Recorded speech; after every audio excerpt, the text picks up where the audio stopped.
Southern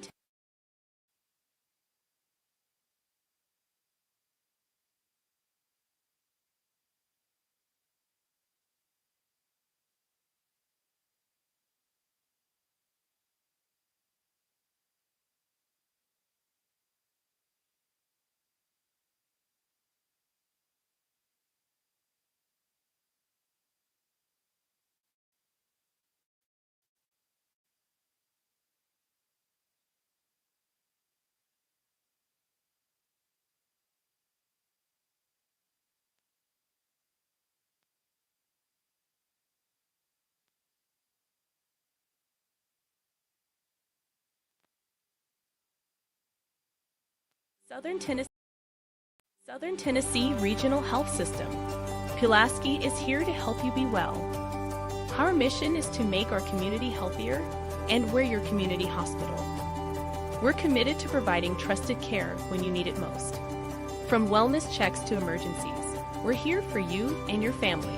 Visit us today at southerntennessee.com or call 931-363-7531. When it comes to real estate, Haney Realty and Property Management is the team you can trust.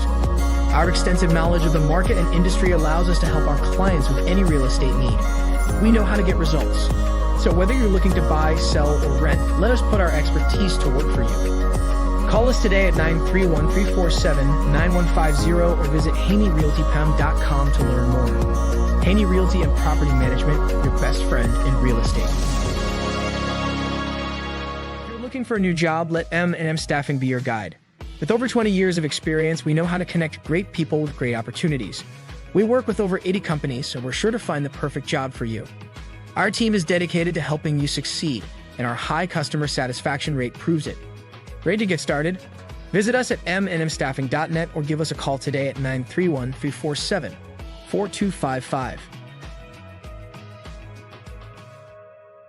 For over 50 years, PES Energize has been proudly powering our community in Pulaski and Giles County, Tennessee. We're dedicated to providing safe, reliable, and innovative services. At PES Energize, we believe that serving you is a privilege. We're here for all your energy needs. Visit PESenergize.com. The Natural Gas Department of Pulaski is here to help you save money. Natural gas is safe, efficient, and cost-effective. It's up to 50 to 60% less expensive than electricity for home heating. Plus, it's clean and efficient, so you can feel good about your choice. Call us today for service or visit our website to learn more. Make the switch to natural gas and start saving today. When it comes to insurance, Winterburr & Associates Insurance is the team you can trust. We offer coverage for your home, auto, business, and more. We work hard to find the best policy for you at the best price. Our personalized service means we take the time to understand your needs and make sure you understand your options. We want you to feel confident and secure with your insurance policy. Let us make insurance simple for you. Get a quote today at winterburrinsurance.com or call us at 931-363-8638.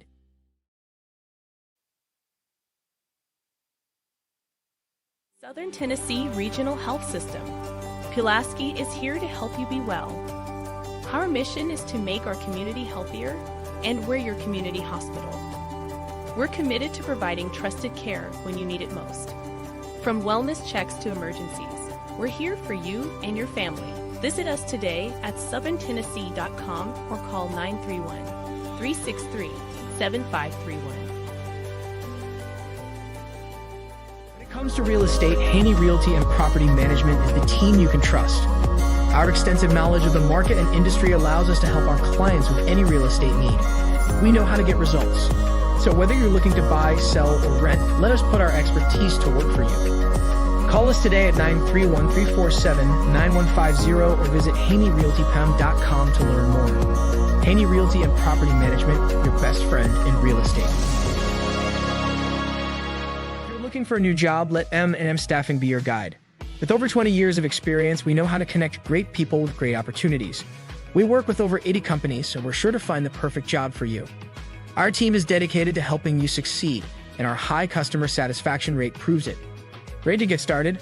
Visit us at mnmstaffing.net or give us a call today at 931-347-4255. 4255.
Already started. Okay, take a minute. Sorry.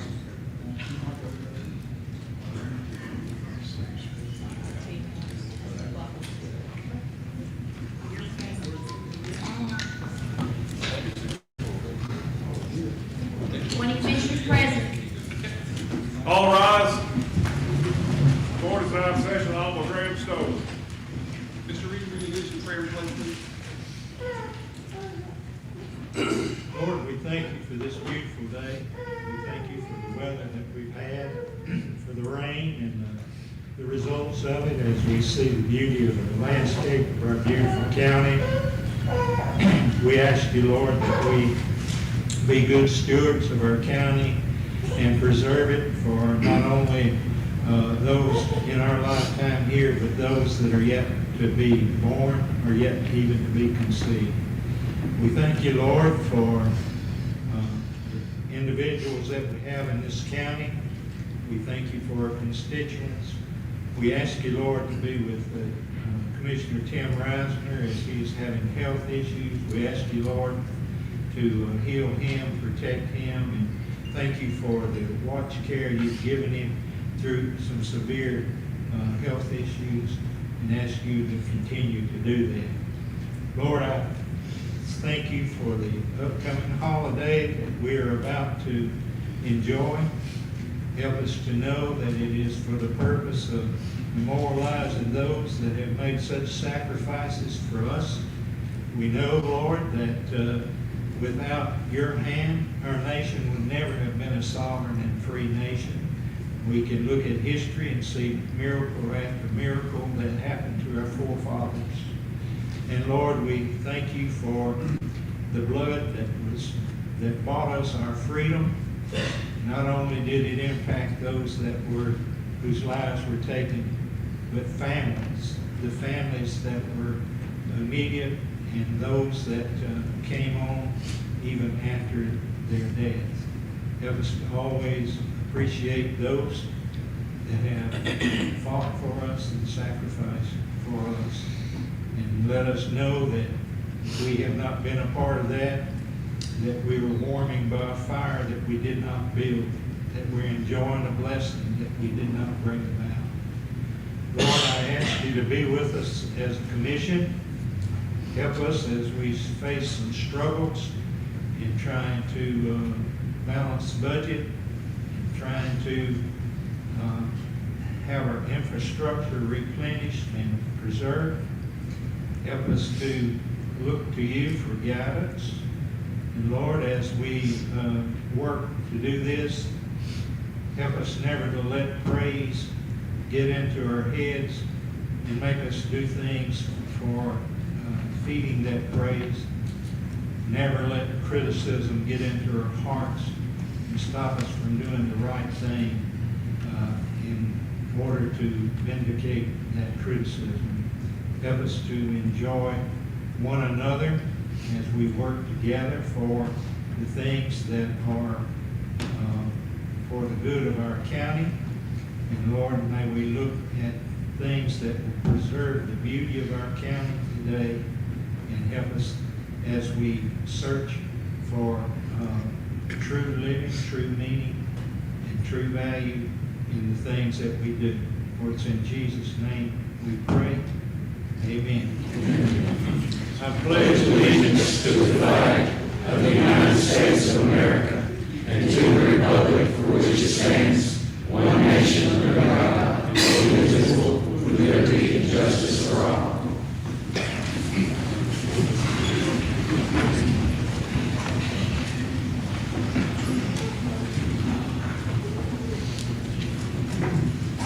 For those of you all standing in the back, you're welcome to take seats up here if you'd like them. Okay, the first order of business is the agenda concurrence. Are there any adjustments to today's agenda for reading? Yes. I would like to add in the new business the discussion of the tax development on Head Hollow Road and Smith Hollow Road. Yes, sir. So we can put that on the agenda, and that will allow people that would like to speak to speak. Okay, so we have a motion to add that to our agenda. A second from Mr. Savage. Any comments or discussion? Seeing none, that passes by unanimous consent. So we're adding that to our agenda. Any other adjustments to the agenda? Okay, seeing none, we'll move on to approval of the minutes. I'll entertain a motion to approve the minutes. Ms. Goolsby, and a second from Mr. Hopkins. Are there any corrections to the minutes? Okay, seeing none, the minutes are approved by unanimous consent. So I will introduce Mr. Reese to the podium, please, for our EDC report. Thank you, Mr. Stowe. Good afternoon. I will update you real quickly on the unemployment numbers and labor force. You'll remember a couple of months or so ago when I was here, I shared with you that I had seen a pretty significant drop from the end of last year to early this year with the total workforce size. It had dropped like over 2,000 people, and it just looked kind of strange to me. And so I followed up with the Tennessee Department of Labor and Workforce Development, and they finally got back to me a few weeks ago. And apparently the Bureau of Labor Statistics, which is a federal agency, had gone back and adjusted a lot of the workforce numbers based on some updated census data. They sent numbers all the way back to 2000.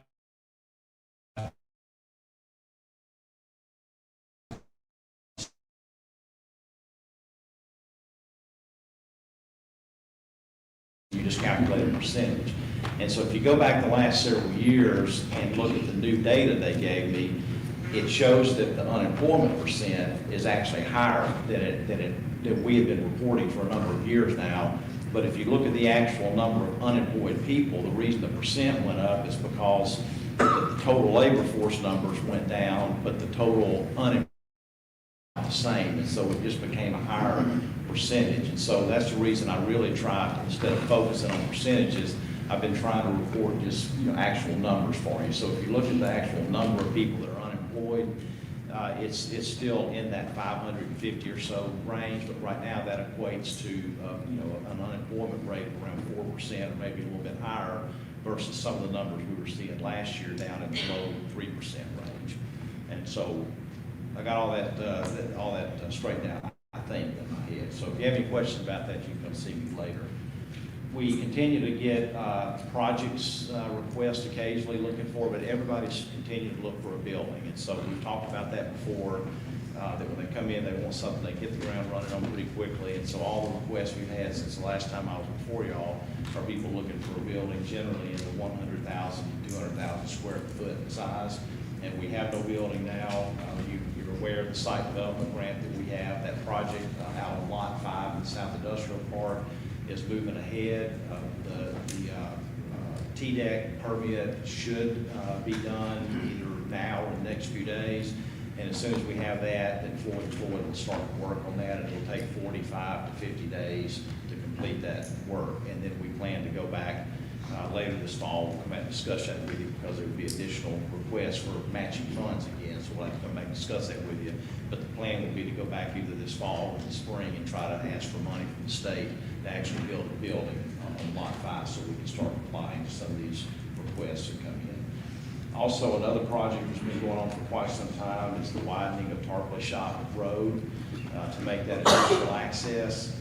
Everything did get finished up on that, and the state put that out for bid on the May 9th cycle. And I saw from the website that they started getting bids in on that, and so that work should start sometime mid-summer. And they said it could take up to 2 years to complete it, but they hope they'll be able to get it done sooner than that. So that will give industrial access to that backside of the park there.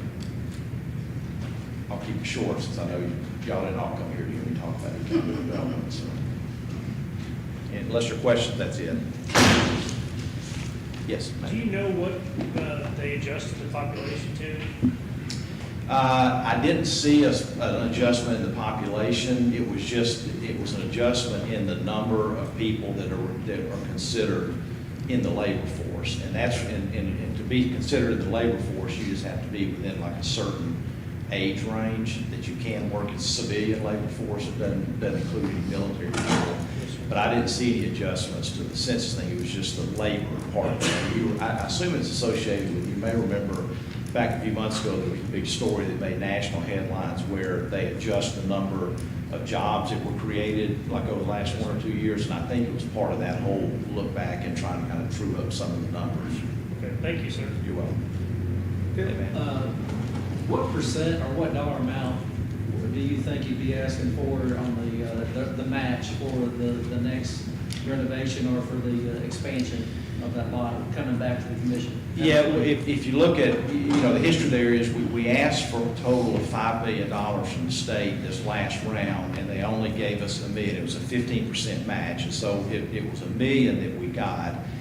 And so there was about 300,000 of that was to actually build the building. And so assuming that some of the estimates came in the same, then the next round we would go for would be probably in that 3 million range. And so if the match was 15% still, that would be 450 total, and then it would be split half between the county and the city. So 225. Anybody else? Thanks, Mr. Reese. Okay, so we're going to open up the podium to public comment. Everyone gets 5 minutes to discuss an issue that's on the agenda. Obviously, the development up near Linville is on the agenda, so you're welcome to speak on that. The one thing that Carol needs for the minutes is your name, please. So if you would, there's a log up there, and I'll make sure there's a pen. I think there's a pencil up there. So if you put your name down on the log and speak for 5 minutes, and Mrs. Guthrie's got the timer. So, and it's just one after the other, whoever would like to go first.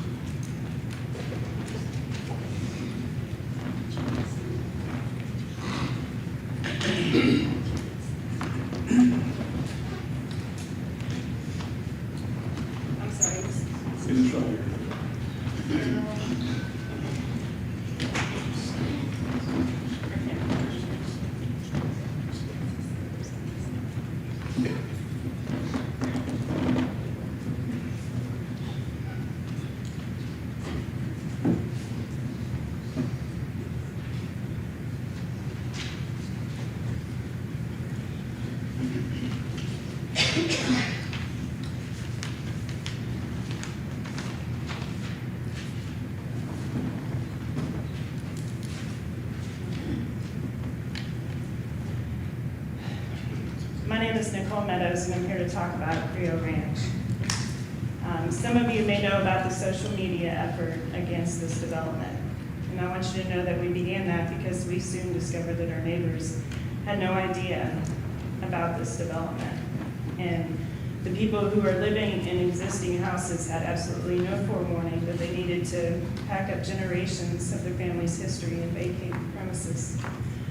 This subdivision isn't 2 or 3 farmers coming in.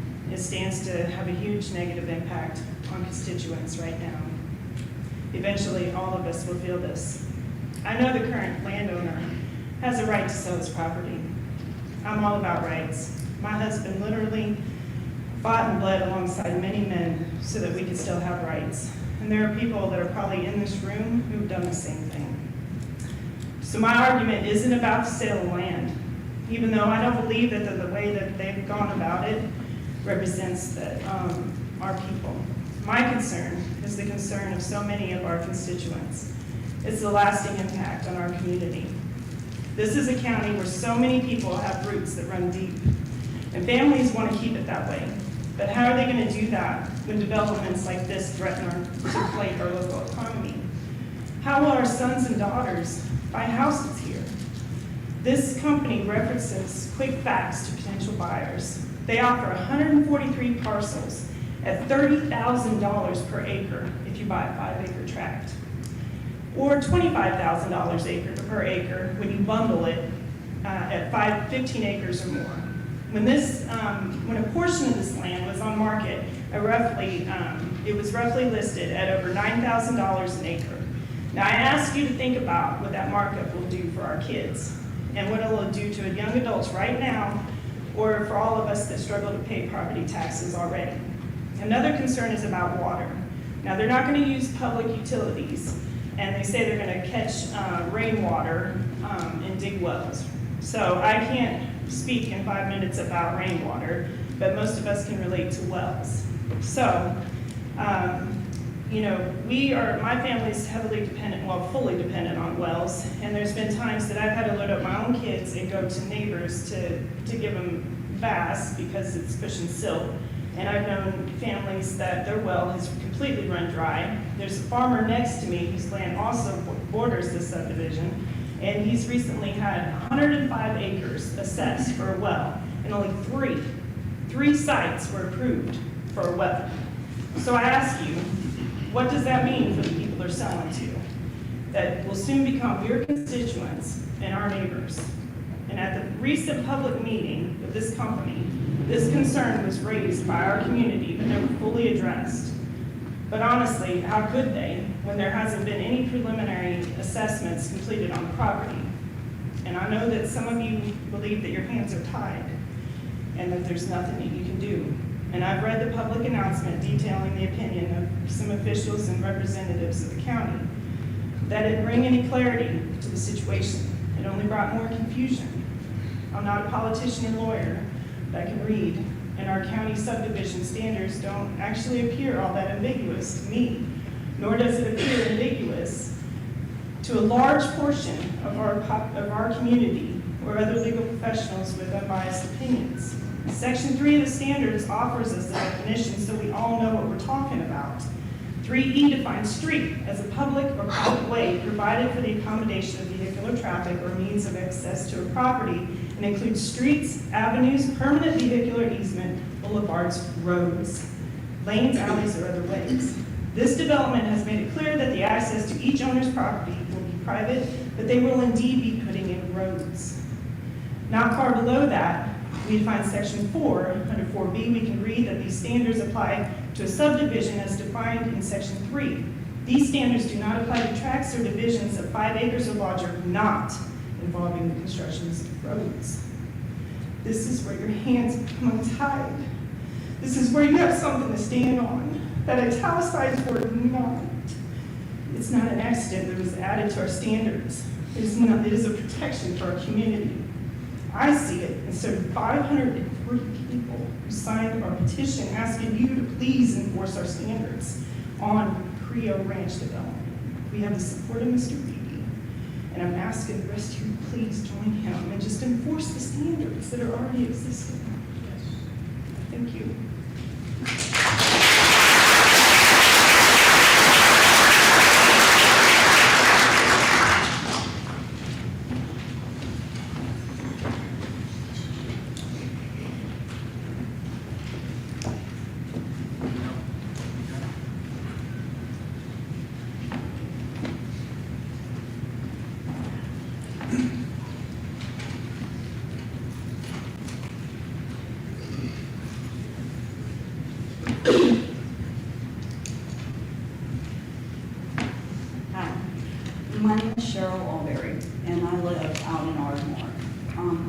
attending a lot of the meetings recently to try to learn what's going on in our county. It's an eye-opener.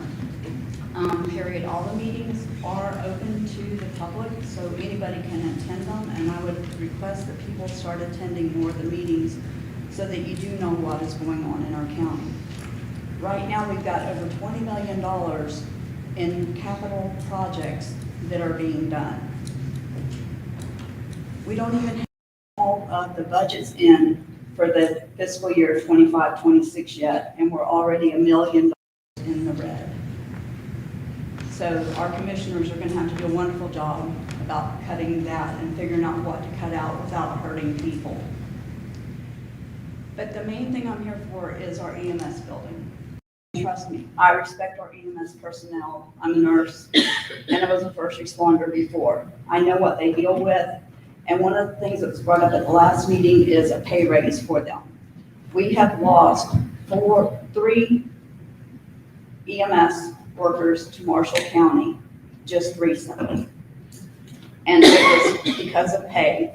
They had a few other things, which was their sleeping arrangement because they bumped to a room. But mainly it was because of money that they left, which all of y'all can understand. Stuff is getting more expensive and it's harder to get what you need.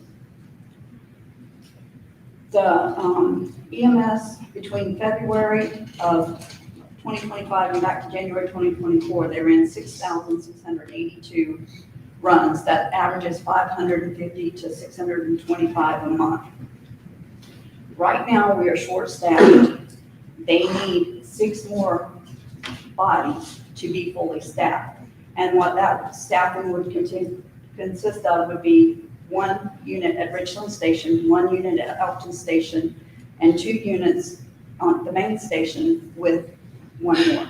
So we do need to raise pay where we can get good people here.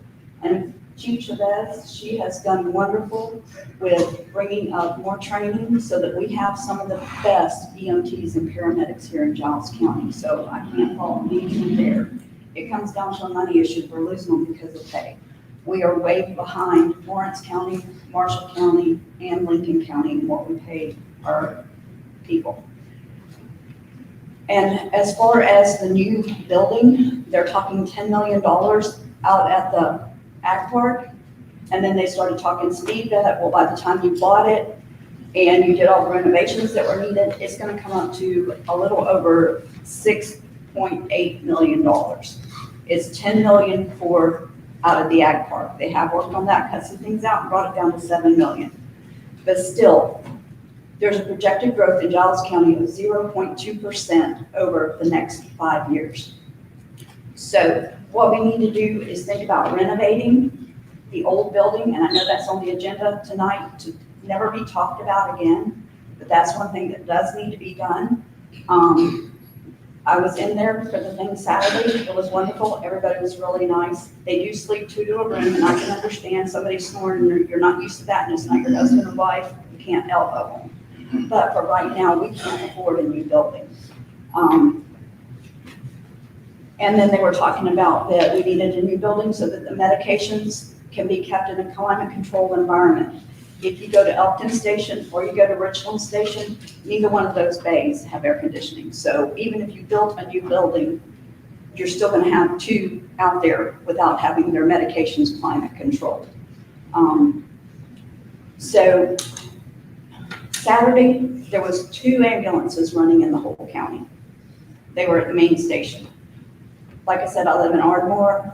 Several times within the last 2 weeks, we have not been covered out there, and if we are covered, Richland is not covered.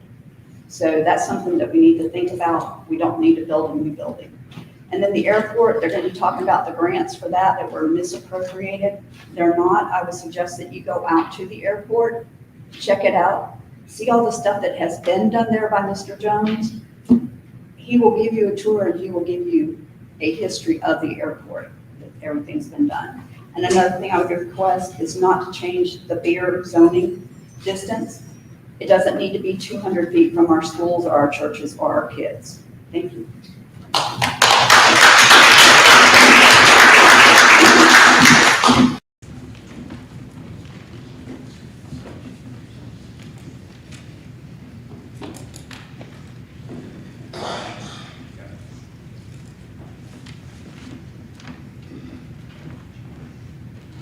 My name is Nanette Beebe, and I live on Smith Hollow Road.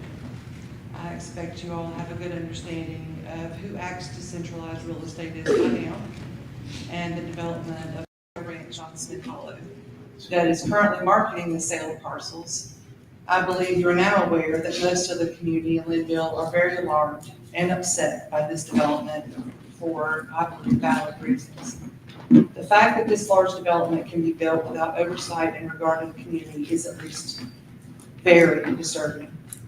There was a recent newsletter by officials that Nicole referred to as well that discussed the inability of our current regulations and standards to oversee and approve this development. However, I respectfully disagree, and I know everyone here that has come does as well. I would like to point out the same definition that Nicole did regarding the streets, and I don't know if you need me to read it again. I'm sure you're all very aware of what it states about county roads, or it's not county roads, but private or public roads provide for the accommodation of traffic as a means of access to property, which includes streets, avenues, boulevards, roads, lanes, etc. Note that this definition does include the roads, but does not specify who constructs those roads. Further down in section 4I, the standards state that they do not apply to parcels larger than 5 acres with this qualification, that they do not involve the construction of roads. And it is very clear that this development contains the construction of roads, which is logical, given the number of parcels that will require access, but also verified at the meeting on Saturday by Connor Neville, the land planner with ACTS. I believe it is a stretch to qualify the definition of roads as only ones constructed by the county. I also find it difficult to believe that these standards were created with the intention to allow a large development to be constructed without oversight of the commission or consideration of the public. Just the simple fact that this is a development with numerous families and residences should require oversight. The amount of people being served by these roads and expecting county services such as sheriff, ambulance, fire, or other necessary services should require the county's oversight. As you can be certain, the residents will expect those services. Reading directly from the Giles County website, the first purpose of the subdivision standards is to serve the best interest of the community, homeowners, and developers with clear roles and responsibilities in project management. So I ask you, who is looking out for the best interest of the community in this development?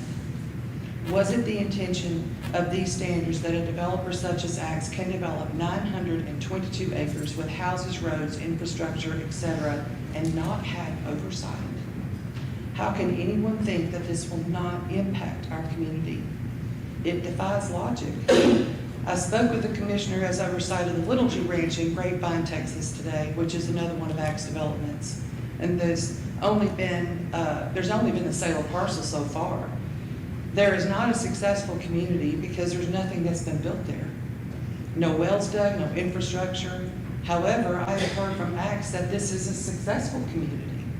It turns out there's no record of success with this company, only an ideology. From the words of this commissioner, if it sounds too good to be true, it usually is. You have an opportunity, an expectation, and a duty to please step up and apply the subdivision standards to this development to ensure and safeguard the best interests in our community. As elected officials, if there's an opportunity within the standard regulations, which I believe there is, then the will of the people should be followed. We depend on you to do the right thing. Thank you.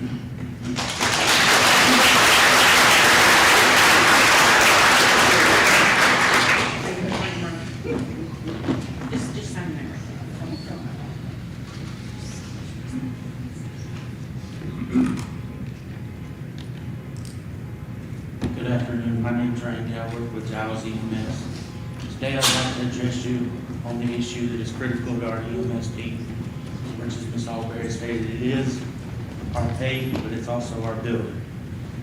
We need both. The facility we're currently operating out of is simply too small. Our station is built for a different time, for a smaller team, a lower call volume, a different scale of service.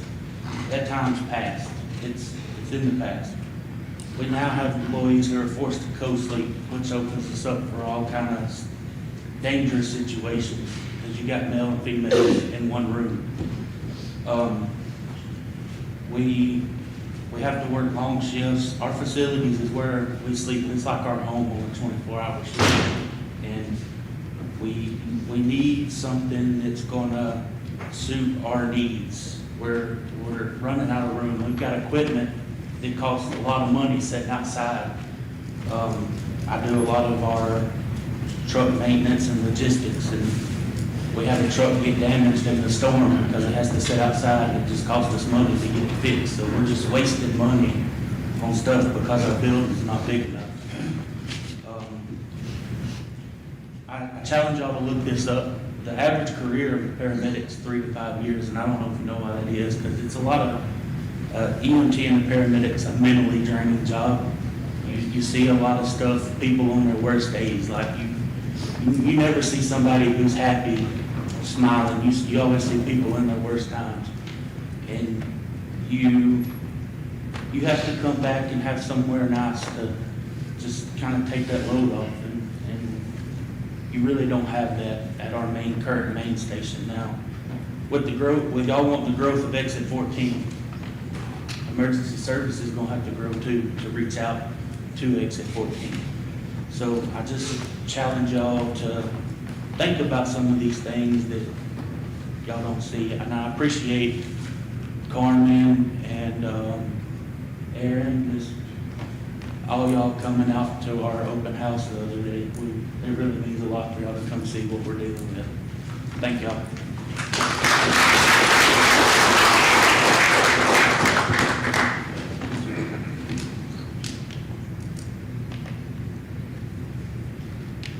Hello, my name is Nikki, and I'm Lieutenant at Giles EMS. I don't have anything prepared. I wasn't going to talk tonight, but I feel emotional about this and feel very that this is a special topic that we need to talk about. So I also apologize if my voice cracks a little bit.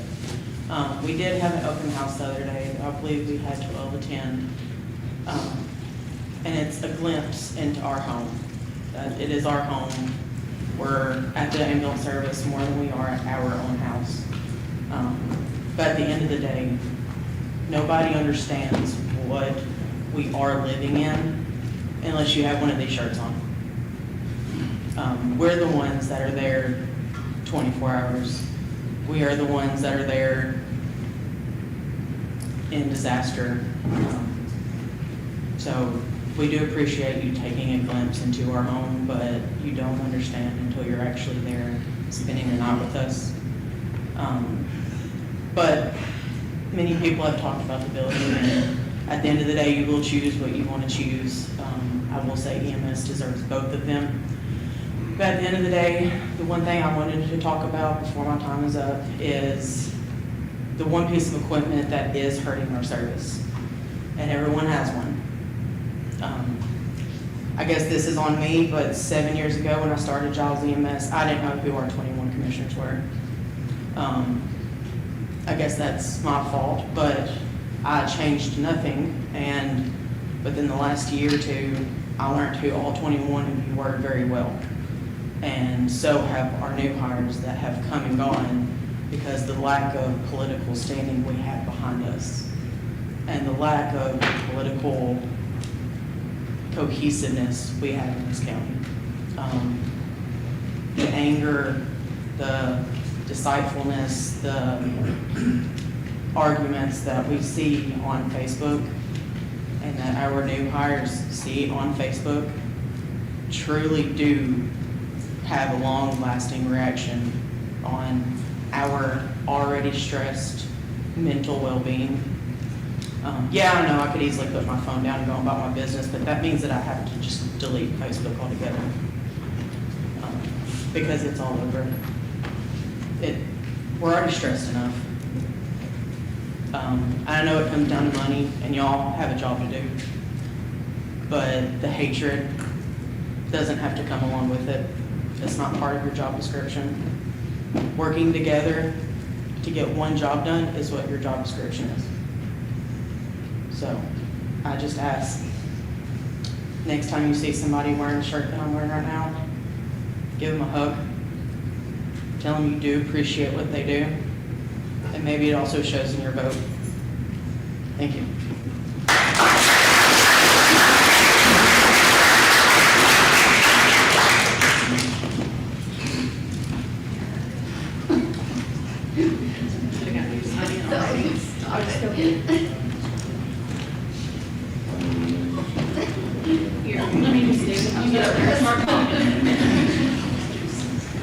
I was really kind of hoping that somebody else, everyone has spoken really what I wanted to say. But in addition, I was at the meeting Saturday in Campbellsville.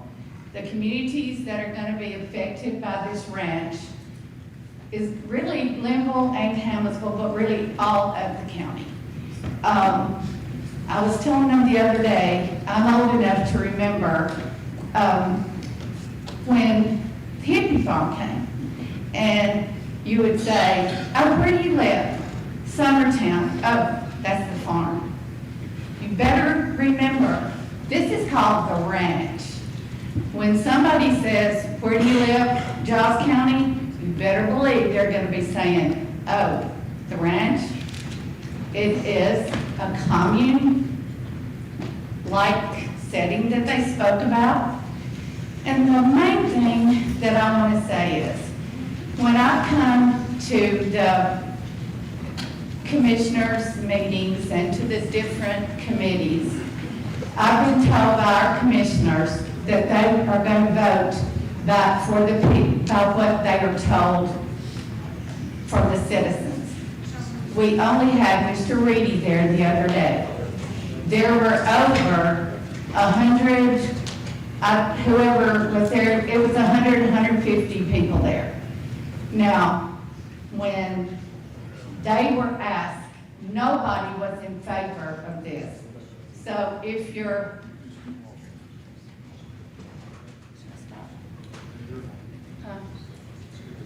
okay. You'll have your time. Okay. You'll have your time. That's fine, thank you. Could we get your name? Rosemary Martin. My daddy was Mark Levin's commissioner for a long time, so y'all know I got him out. Okay, you're gonna run, you can run another minute past your time, just keep going. Thank you. So what I'm saying with the commissioners that represent our area, you have at least 60 people that you need to put on your list that's against this. They didn't have to call you. They said it that day. And I think we need to get our commissioners to vote like we believe. It doesn't matter if a commissioner walks up to you, if they think that's what they're going to do, is just walk up to you and say, how do you want? These people spoke, this group spoke, and they spoke loudly. We do not want this in our community. We love our community. We want our land values to stay as it is. That is only going to take the land value down. It does. That's what happened in Summertown. It takes it down.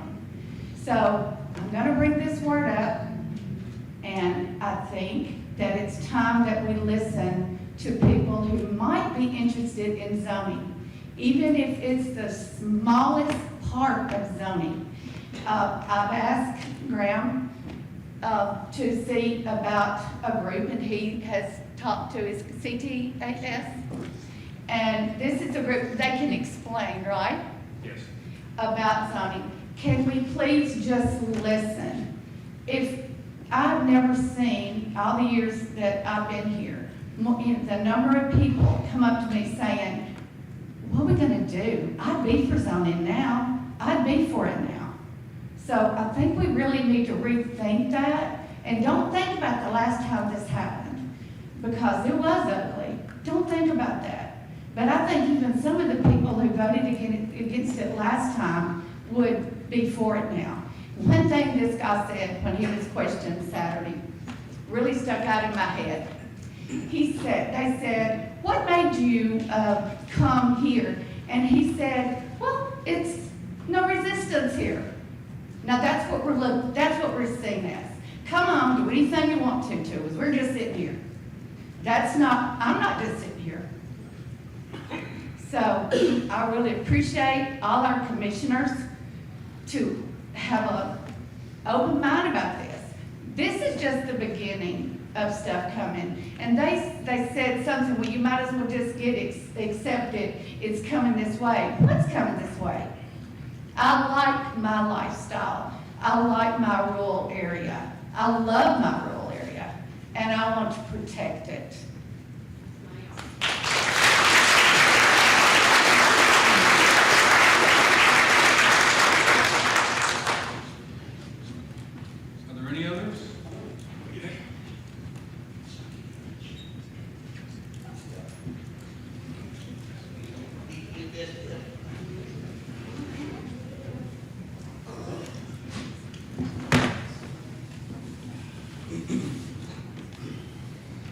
Hello, my name is Daniel Patterson. I am also an employee here at EMS.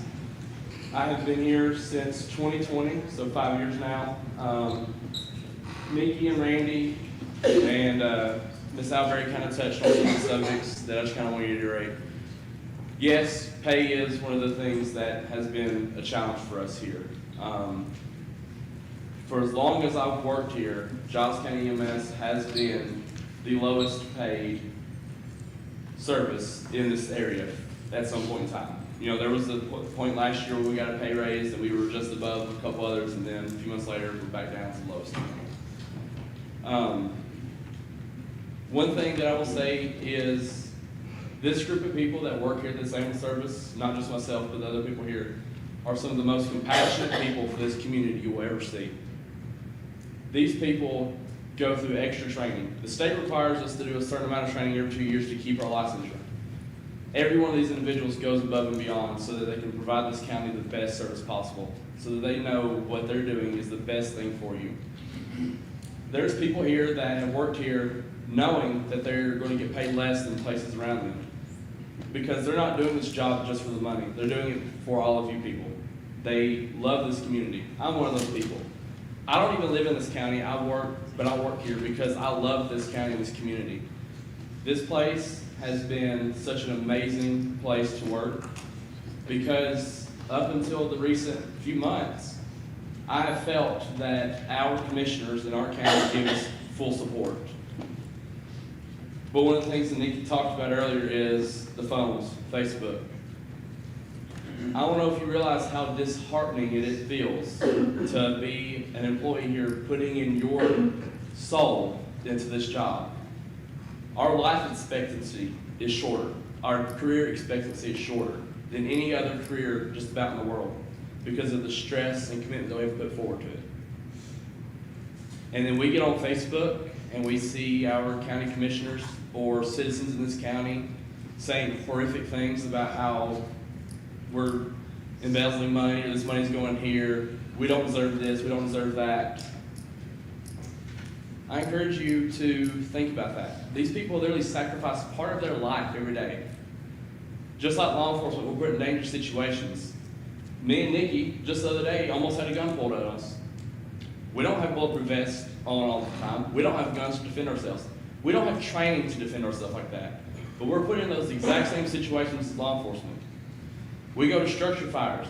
We're put in those hazards of the smoke, the gas, some explodes, and we're expected to help those firefighters as well as people on scene. But who's there to help us? What protection do we have? We don't have bunker gear while on scene. We don't have SCBAs to breathe around all that gas and smoke. So, all that being said is our job is extremely dangerous. And all we want in return is for our county to support us the way we support it. And here recently, we have not had that support, it feels like, from the county commissioners or some of the citizens in this county. There are a lot of you county commissioners that I am extremely thankful for. You do support us, you have voice of reason, and you advocate for us. But there's a few that have been negative and said those hateful things on Facebook. And I want you to think about that the next time that you or your family member has an emergency. Think about those things that you've said about us whenever you're depending on us to save your life. The other thing, last final thing I would say is for those commissioners and citizens that did come to our open house, thank you for showing up. We really appreciate you coming and seeing our challenges, hearing from us our concerns. And I encourage anyone here, this Thursday at 5 p.m., we're having another open house. It is open for anybody. Come look, see the challenges that we're talking about. Don't take our word for it. See it with your own eyes. And ask questions. We're always open to questions. We want to be as transparent and honest as we possibly can with every one of you. We don't have anything to hide. Despite the rumors and comments on Facebook, we're not hiding anything. We want to be honest, and we want honesty back. So please, come talk to us and visit us, because we welcome you with open arms and open hearts. Thank you.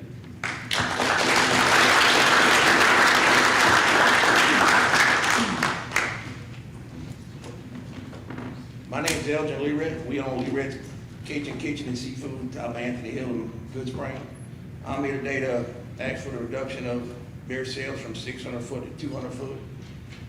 You know, if the citizens have spoke on this numerous times already, from the first time when it passed, you know, 3-1, don't matter if 4 people showed up, 3 said yes, 1 said no, it passed. This very commission said, you know, with all of voting down no every time my buddy Jake up here looking for his beer permit, it's because the citizens call y'all say they don't want it, but yet at the same time, you couldn't get less than 900 signatures to be able to put it back on the ballot. This commission had the same opportunity to put it back on the ballot along with the 25-cent sale tax. If one went, they both should have went. And I'm all for that school tax. It should have passed the first time go around. I just like to know what the big thing is. Everybody, oh, we need to keep it 600 foot. I'd like for someone to explain how keeping it 600, alcohol sales 600 foot from a church keeps it any safer than 200 foot. It don't make sense. To me, that's about it. You know, don't make as much sense as, you know, telling me you're safe in a gun-free zone. If that's the case, you know, keep alcohol from the schools, and you won't keep our schools safe.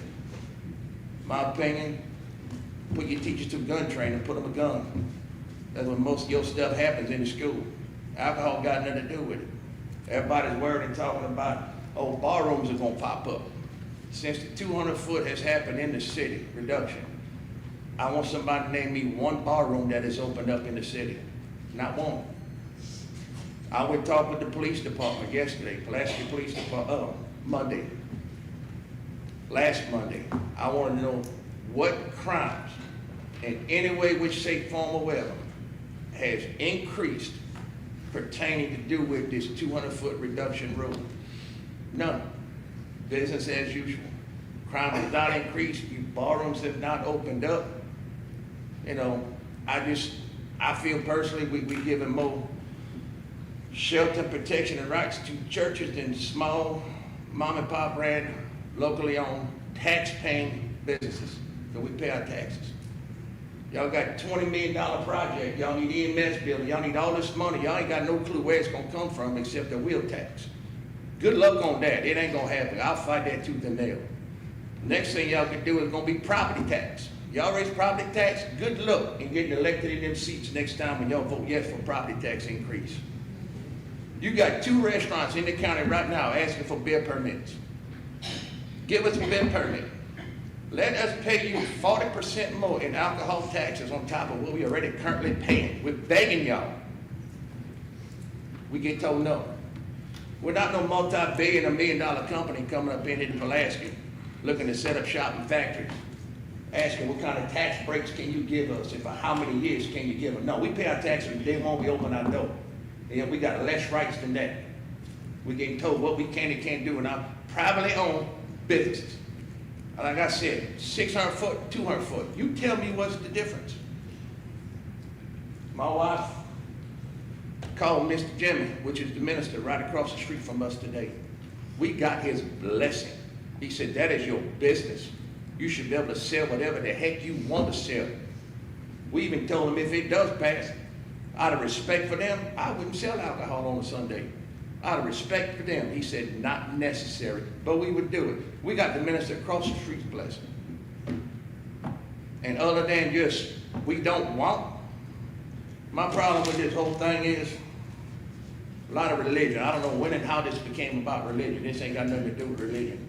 Because if I feel personally, if you don't want government coming into your church telling you what to do, what to say, what doctrine you're going to preach, and if you don't abide by it, we're going to slap taxes on you, they can't do it, which is the whole reason and basis behind separation of church and state. But yet you want to sit up here and bring your religion and your personal beliefs and your faith, and that's fine.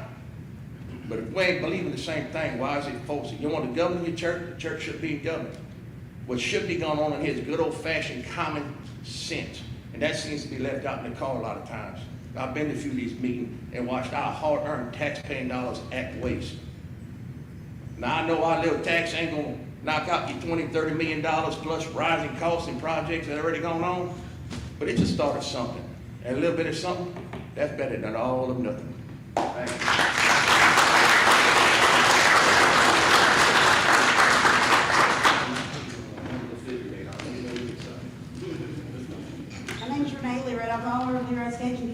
seafood.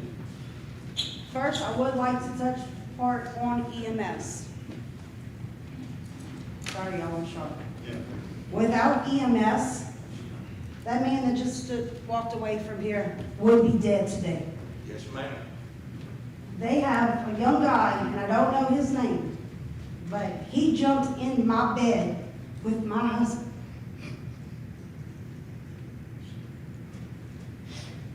His defibrillator went off twice in one day, and it's because of them.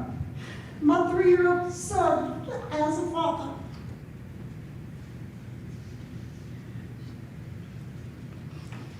I should have talked about EMS last, I'm sorry. Those that keep us alive deserve our respect and our support. Thank you. And they deserve to have living conditions suitable for someone in that position. They see things that no one in this building ever wants to see a single day in their life. When your husband's body jerks because he's being shot from the inside, and you don't know if he's coming back, they do what they have to do, and they don't have to. And every day these men and women come in our place of business, I thank them. When they see us on the street, they check to see how my husband is doing because they remember. I may not know his name. I'm horrible with names. But I know their faces. And they ask every time they see me or they see my husband, how is his health? How is he doing? These larger cities are not going to remember. This small-town community will. Keep what you have. Don't let them go. They mean a lot. Second discussion. Beer sales, yes, it's an endless subject. We have a restaurant. I called every single county commissioner in this room, including the one that's not here. I received 12 voicemails, and I know it was today. We had a meeting. I got one return call from those voicemails. Thank you, Ms. Curry. I appreciate the return call. I know others were at work. I understand that.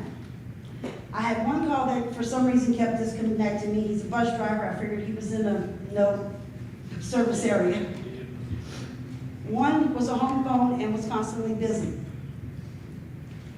I spoke with 5 total, including that one return call. 2 have full mailboxes. How can you hear from your citizens if your mailboxes are full? Ms. Gail Jones, Ms. Rose Brown, please listen to your voicemails. Clean out your mailboxes. You cannot listen to your citizens if you can't get a message.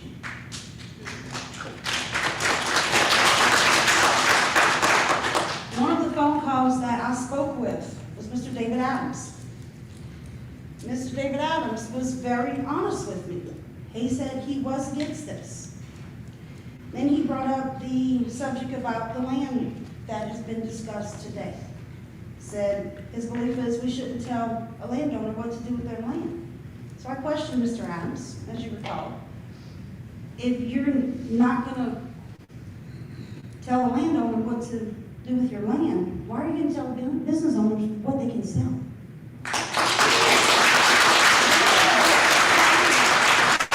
We're just trying to make a living. I got 1 minute left, and I got some numbers. One other thing. When I questioned that to Mr. Adams, he questioned me if I had children. I said, yes, sir, I have 7 children, a 3-year-old, and then the others are 20 to 29. He said, would you allow your children to drink? I said, those that are of age, yes. Would you allow your youngin' to drink? No, because I'm not selling alcohol to someone, a minor. I'm selling it to an adult. The other thing is, we have paid, our business has paid 2024, $13,459 in sales tax to the county commission. In 2025, the last 4 months, we have paid over $7,500, expecting to pay over $20,000 in sales tax. If we had a beer license and we sold 1 drink to 1/3 of our customers over the last 12 months, we would pay an additional $1,500 in taxes, 2 drinks To half of our customers, we're looking at paying an additional $4,500 in taxes. Consider that when you're trying to bring in money for all these extra benefits. You worried about doing your courthouse? Take care of your EMS. Don't turn away money that's being given to you voluntarily. We're just asking for the same rights as the city.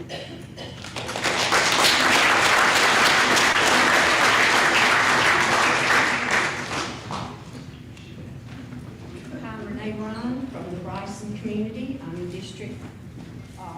I wasn't expecting to get up here and say anything.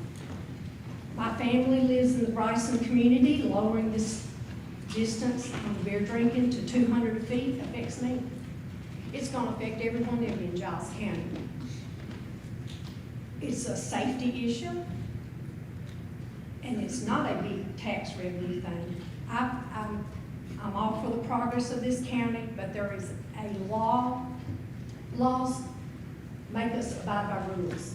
So the people that bought the properties that are wanting to lower the distance to 200 foot, they knew this when they bought the property. Why do we want to lower it? The Bryson property, the people that are wanting to sell the beer 200 foot, opens the floodgate. It'll happen in your neighborhood. It's going to be in my front door. I don't like it. And I appreciate all the commissioners that I've made communication with, listening to my opinion and my family's opinion and our request on this matter. This has been going on a long time. It's very disappointing when you have it right in your front yard, something like this going on, and appreciate your attention. I felt like I spent enough time on the phone or texting that I wanted to physically in person get up here and ask a request a no-go, because it does affect not only me and my family, it affects the safety and the whole county.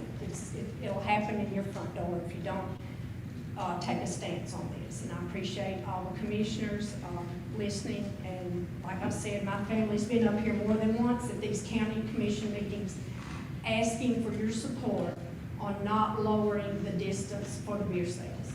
It is a moral issue. Thank you.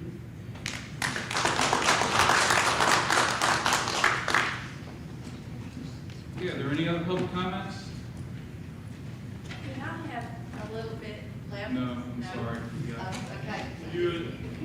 You allow the yield time? No, you can't pass time to another person. That was thought of and that was put in the rule, sorry. It's fine. Okay, thanks, Rosemary.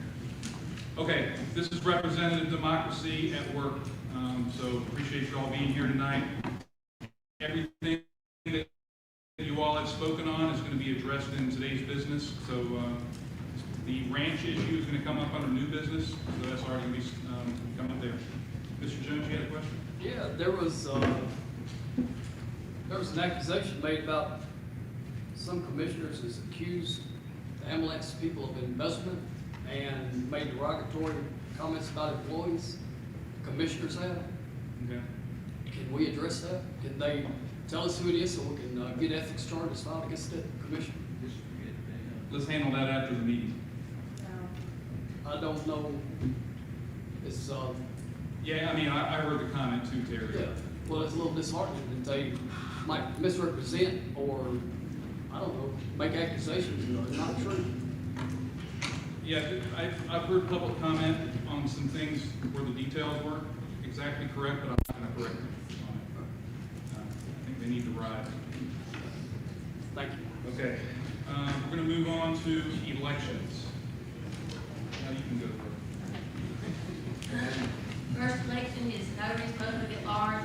We have the following regulations. They are Michelle Gibson, Tabitha M. Parker, Katie Pitts, Matea Lee Rowland, and Elizabeth White. Our new notary application is Ashley Mew. Okay, we're looking for a motion, Mr. Wilburn. Motion to approve. Thank you. Second, Mr. Fedor. Any comments or discussion?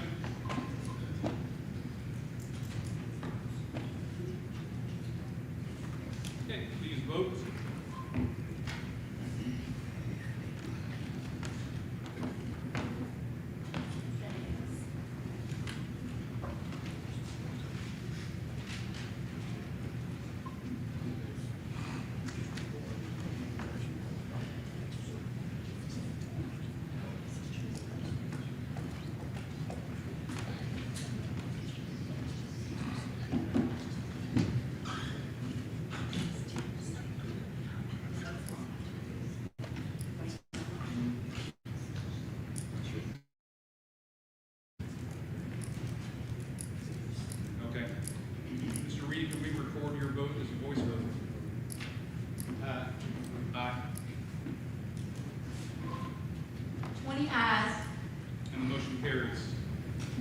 next election is to elect Morgan Flowers as the EDC appointee.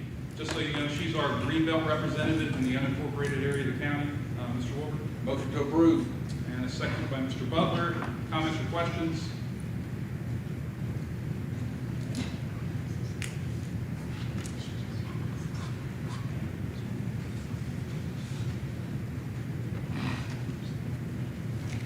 Okay, please vote.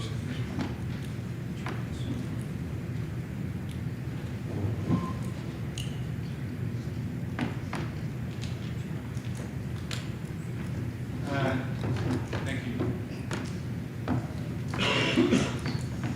And the vote is 20 ayes. And the next election is to appoint a member of the public to the Water Alliance, which we commissioned last month. So I'm recommending Darrell Williamson, who said he was willing to serve for a 2-year term. Mr. Bedore. Motion to approve. And a second by Ms. Brown. Any comments or discussion on that? Okay, please vote.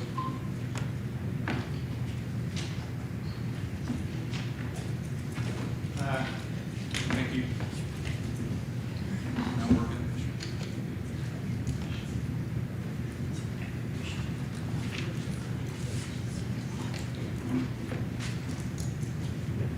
And the vote is 20 ayes. It's an hour issue. Motion carries. Okay, moving to our reports, we're going to break these up. We've got the legislative committee that reported out with a recommendation to change Rule 1 so that all of our meeting times are at 9 a.m. And this is going to require a 2/3 vote. Mr. Womble. I'd like to make a motion to postpone this to June meeting, and because of the long meeting we're going to have tonight. Okay? For a second, Mr. Hopkins. Okay, comments or discussion on postponing this to our June meeting, so we can talk about it when we're doing our budget? Another short meeting, right? Okay, all in favor of postponing this until June, please say aye. Aye. Any opposed? No. Okay, we're going to do a voice, go back to a vote. Okay, please vote.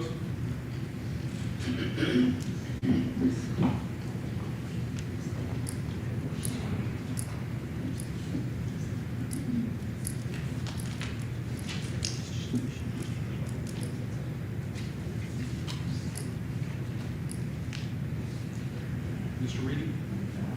Work? Okay. 17 ayes and 3 no. Okay, motion carries. So we'll pick this up as business in June. Reports 2 through 4, I'll entertain a motion to consider those together. Motion. And a second by Mr. Bedore. Any comments or questions about combining those? Ms. Jones? There's a lot of comments that could not be made, and none of them are similar. I'm going to vote no on this because I think we should be each given their due attention. Okay. Well, right now the motion and the second is to combine these. Any other discussion on that? Yes, sir. I think it should be individually myself. Okay. Well, there's a motion and a second. We're going to vote. Right. So there's a motion and a second to combine these, and we'll vote on them on the payroll.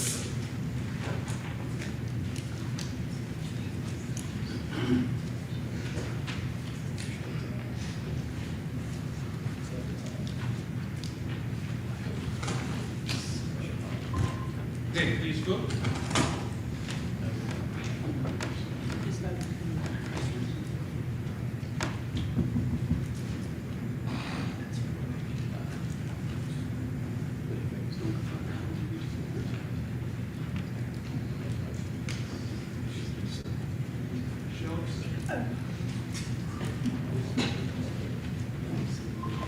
The vote is 13 ayes and 7 noes.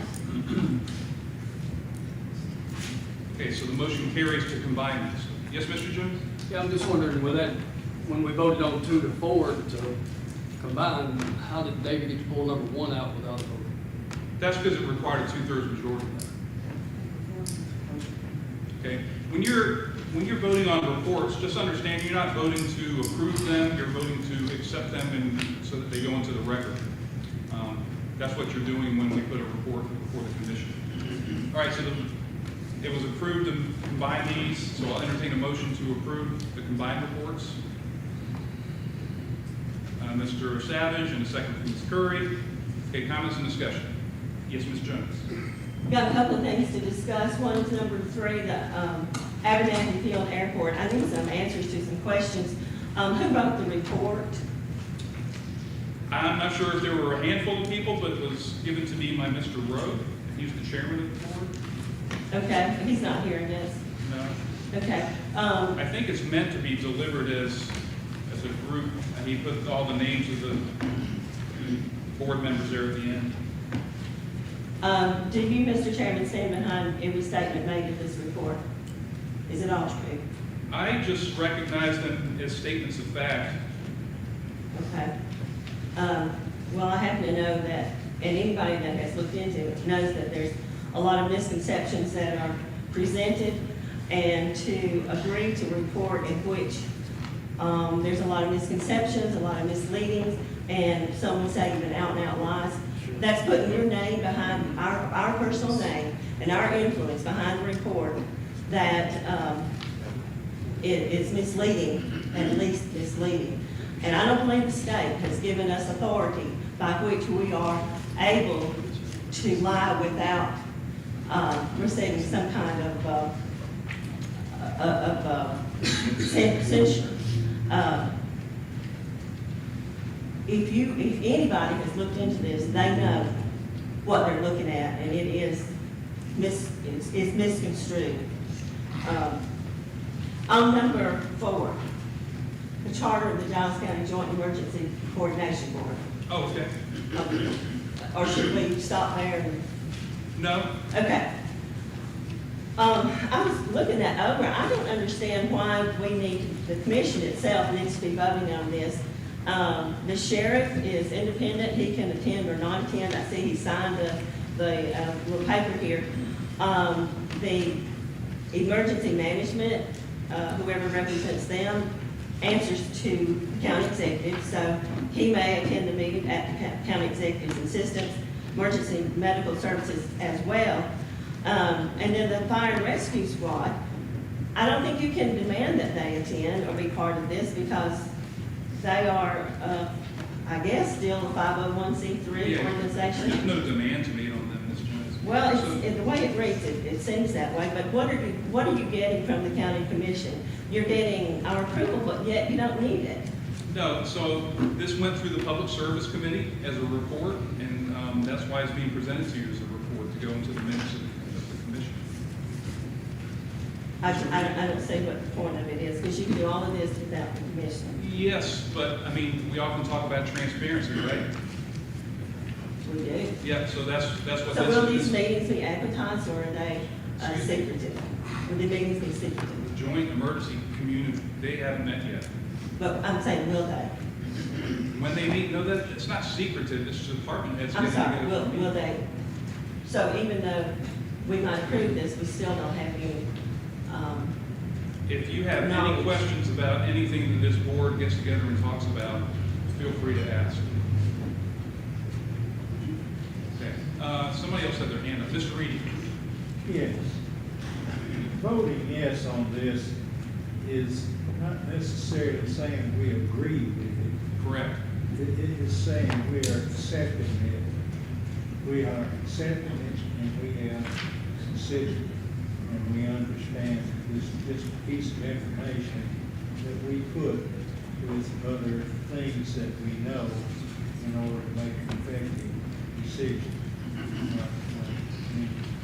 The financial report, you know, what do? Are we saying that all that's correct, you know? Or are we just say that we have reviewed it and we haven't found no disputes? Yes, sir. No, I just think that we kind of get some reports that we don't like. We just understand that they come in, it's like Facebook posts. Sometimes if you you've been a commissioner for over 20 years, and you gotta have tough enough skin to just pass it on off. No kidding. Just forgive it. Right. Okay, are there any, yes, Ms. Goolsby? I voted no to combine, mainly because I really would like for you to kind of touch on this one. Which one?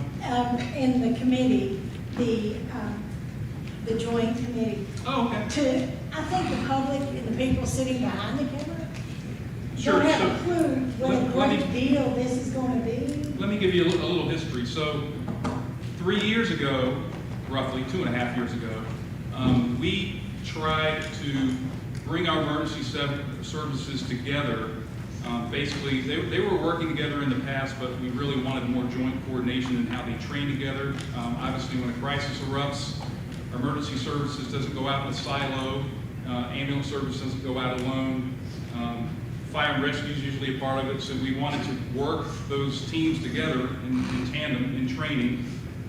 And we did that by appointing an emergency services director who has recently stepped down. And rather than replacing that position, we wanted to lock in the improvements that we've made over the last couple of years to continue to enhance the joint training. So this is just an informal agreement that the sheriff and I and Willow and Josh and hopefully Fire and Rescue would agree to continue the joint training that we're doing. And in doing that, I think we're going to need to meet quarterly, come up with some exercise plans, like when we do an active shooter drill at a school. That's not just the sheriff's department, right? That's all these other entities that need to be a part of that. So that's the goal of having a joint board that gets together and intentionally works on working together for their training and exercises. Thank you. Yes, ma'am. Yes, Mr. Wolf.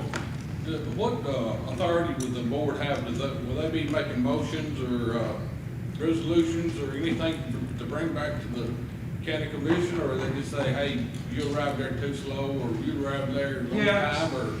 Sometimes, I mean, if it's a post-exercise hot wash, that's often what would happen is like you critique each other. But I think the point that we're trying to make with this is to make sure that we're, again, intentionally getting together to get our joint training scheduled. I'll give you another example. There's a courthouse security committee. I think the sheriff heads that one up. I sit on it. Crystal Green sits on it. And we talk about courthouse security issues. And there's minutes taken for it. But that's not a public meeting, and there's no commissioners on it. So there's other informal. That's actually required by statute, whereas this one's just going to be informal amongst ourselves, amongst department heads. Thank you. Yes, sir. Anything else? Okay, so again, Mr. Reedy hit on it. When you're voting to approve these, you're voting to accept them, not to agree with everything that's in those reports. Okay. Any other comments? Okay, we'll proceed to vote.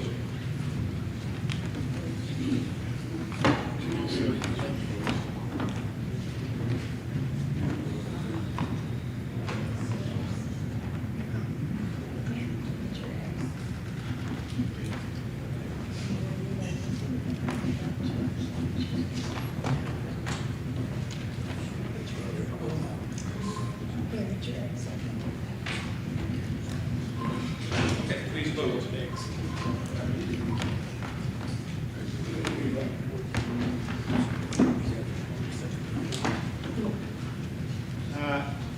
Thank you.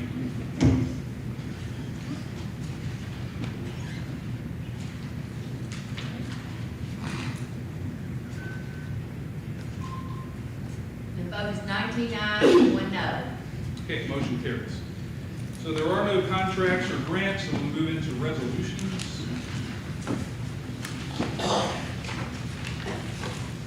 First resolution is Amendment Resolution 2025-18, authorizing the amendment of the 24-25 budget county general fund 101.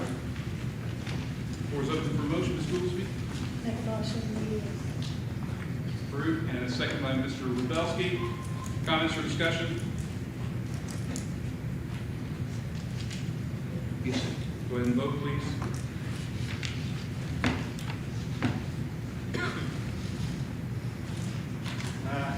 Thank you.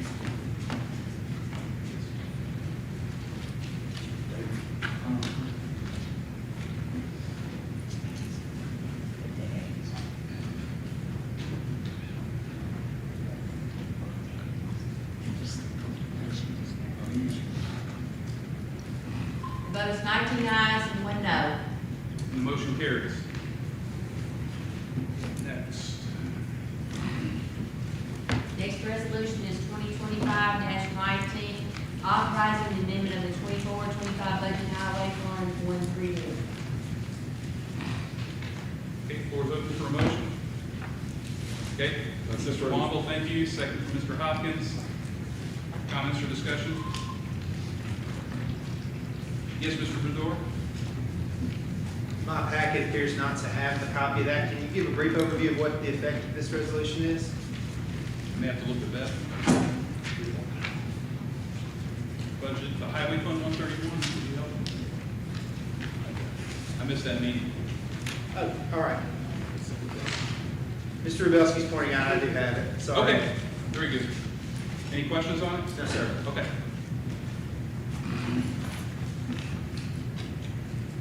Okay, we'll proceed to vote.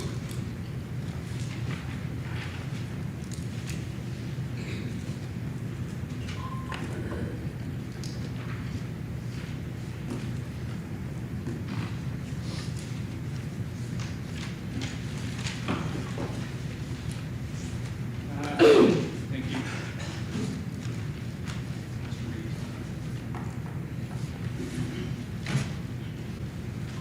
And the vote is 20 ayes. And the motion carries. Next resolution is 2025-20, authorizing the amendment of the 24-25 budget general purpose school fund 141 and 143. Okay, Mr. Womble? Motion approved. And a second from Mr. Hopkins. Comments or discussion?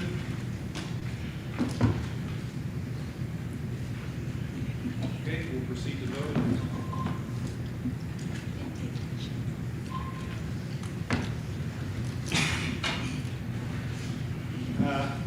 Thank you.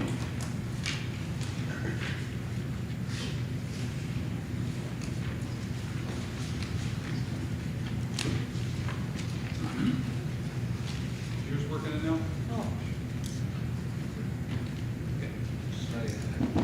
And 20 ayes. Motion carries. Okay, the next resolution is 2025-21. That was to assign the proceeds from the sale of the cardiac monitors, which is EMS equipment. I missed this meeting, but I believe, reading the minutes, the motion was to take the proceeds of the cardiac monitors that were sold on Gov Deals and move them to unobligated funds in Fund 171. That's what came out of the meeting. So that's on the resolution. Mr. Jones? Motion. Okay. And a second by Dr. Lathrop. Comments or discussion on this? Yes, Mr. Bedore.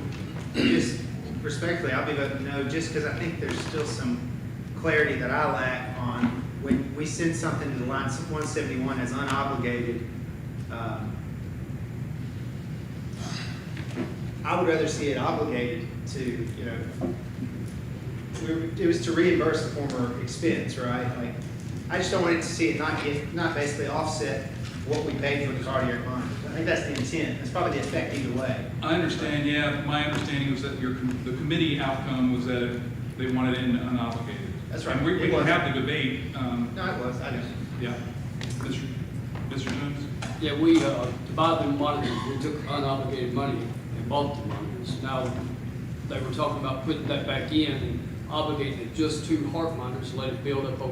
Well, that's not doing the other departments any good if we obligate that money just to the EMS on that department. We took unobligated money out of the 171 that another department could have used if something would have came up. So we don't want to just handcuff that money just to that, something for down the road when we could use it if we needed to. And I understand, we will eventually need to do the heart monitors again, I'm sure. But I don't want to hold our feet to it on that. That's why we suggested putting it in there as unobligated. Okay. Any other conversation? Okay, we'll proceed to vote.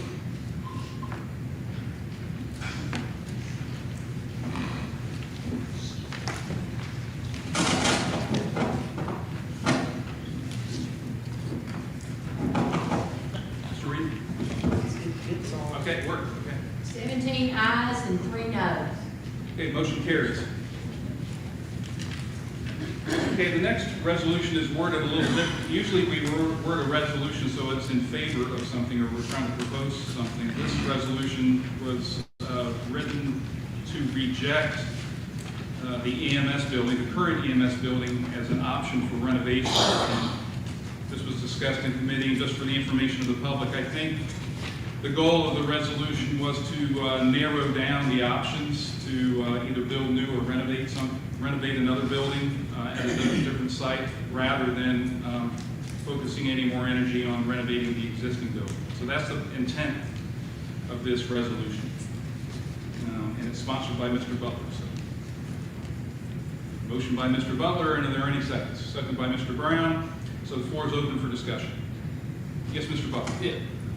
I'll speak to this. We have chased this ambulance building now for over 20 years. And we keep running around and around, and just when it looks like we've got a clear direction, we have a place picked out, we're working on a design, then up pops the speed building that we have to stop and take a look at. And then it's mentioned to look at the current building again to remodel. And I was accused of doing this to shut somebody up, and that was not the intent whatsoever. The intent was to keep us focused on trying to get this project done. I mean, we've been working on it 20 years. This is embarrassing that it's taken this long to get it done. If we'd done it in the first place, it had been built for $1 million or less, we wouldn't be talking about it right now. But we are, here we are. We have had two firms look at the current EMS building, and both of them have said that it would not be feasible to rebuild that building. And even if we were to look at doing it over there, we still have the problem of where are we going to put the ambulances and personnel until that building is remodeled, because both of the firms that looked at it said we would have to basically blow the building apart and start over again because of the amount of work that needs to be done to it. You know, we've also got another purpose for that building. We have been told in this room by our old records division that they are out of room and they need somewhere else to put the records. The old ambulance building is right next to the old records building. It makes perfect sense to use that as storage for old records with minimal refit to get the job done. So this was just to keep us focused on the new location, on the new building, and to push this project forward. It was not to shut anybody up, and it was not to try to spend extra money. It was just to keep us focused on what we've been trying to be focused on for 20 years. Okay. If there's going to be a lot of discussion, can I ask you to use your devices there to log on? I know Mr. Jones wanted to go next, and then Aaron. Go ahead, Mr. Jones. Yeah, we actually passed a resolution maybe a year ago that we had picked the ag park, but since then we've come up with other ideas and talked about this. We just recently went and looked at the speed of it after we done narrowed it down and put it in writing that we were going to just focus just on the ag park. And then whenever anybody that was sitting at the ambulance station that day does remember whenever I brought that up, it was the resolution, because you and I, we talked about that, because y'all wanted to pretty it up, make it look like it does now. But the resolution that he actually said was to keep me from bringing this back up again. He did not want to talk about that again. So, but I can tell you this, whether you can't pass a resolution to shut anybody up on something, and if you pass this not to talk about that, then let's talk about everybody that's wanting money, and what are we going to do? What are we going to do? We may have to go back to talking about that. Can we do that then after we pass the resolution? We can't talk about it again? This is about the stupidest resolution I believe I've seen. You can't shut somebody up on something like that. Thank you. Can I have a rebuttal for just a second? Get in the queue. I got to go to Ms. Curry next. Terry, I didn't say to keep you from bringing it back up. I said to keep it from being brought back up. Thank you. Ms. Curry. So, I'm all in favor of us building a new facility. I, do think speed bed warranted looking at. I don't know that we need to totally shut down this option, because if other options fail, this may be our only option. But something we've got to keep in mind is if we expand on the current property, we are gonna have to probably go before the city planning. And they have pretty strict setback rules and other drainage rules. And if you go paving over what little grass is out there and building over what asphalt is out there, we are gonna create drainage problems that the city will not approve. So that's just one more thing to keep in mind as we think about what we're gonna do in the future. Thank you. Mr. Reedy? Yes, we have gone around the maypole for 20 years on ambulance place and ambulance service. We have enjoyed supposedly enjoyed low taxes that we have, which I got a note the other day from someone that moved in here that said this is the lowest tax place that we've ever lived, but it's also the lowest service. So that's what you get if you get low taxes. But we've got the opportunity here to build a state-of-the-art ambulance building and give the EMS group, the emergency ambulance group, what they need to work with. You know, if we hire somebody to come and cut bushes out of their yard and don't give them an axe, and we wonder why they're not doing a good job. You know, so we got to give people what they need in order to work. And we do need more people coming into this area of expertise. And we need also more people that we have in there already. So one of the things is we just got to eliminate something and narrow it down to one place, one option, and work on that. However we're going to do it. And I see this as just narrowing it down from 3 options to 2. And it's pretty difficult to have an area that we need for the ambulance service and put it on that footprint of the lot where we Thank you. Ms. Woodard? Yes, I spoke with someone at Greenwich today and asked them about the remodeling or anything like that. They said that, or the guy said that it was mention of adding 2 bays, which it said could be possible. But to do anything for a morgue, a training room, or living quarters, you would need an engineer to come in there and look at it and design it. And I think our EMS people need something different.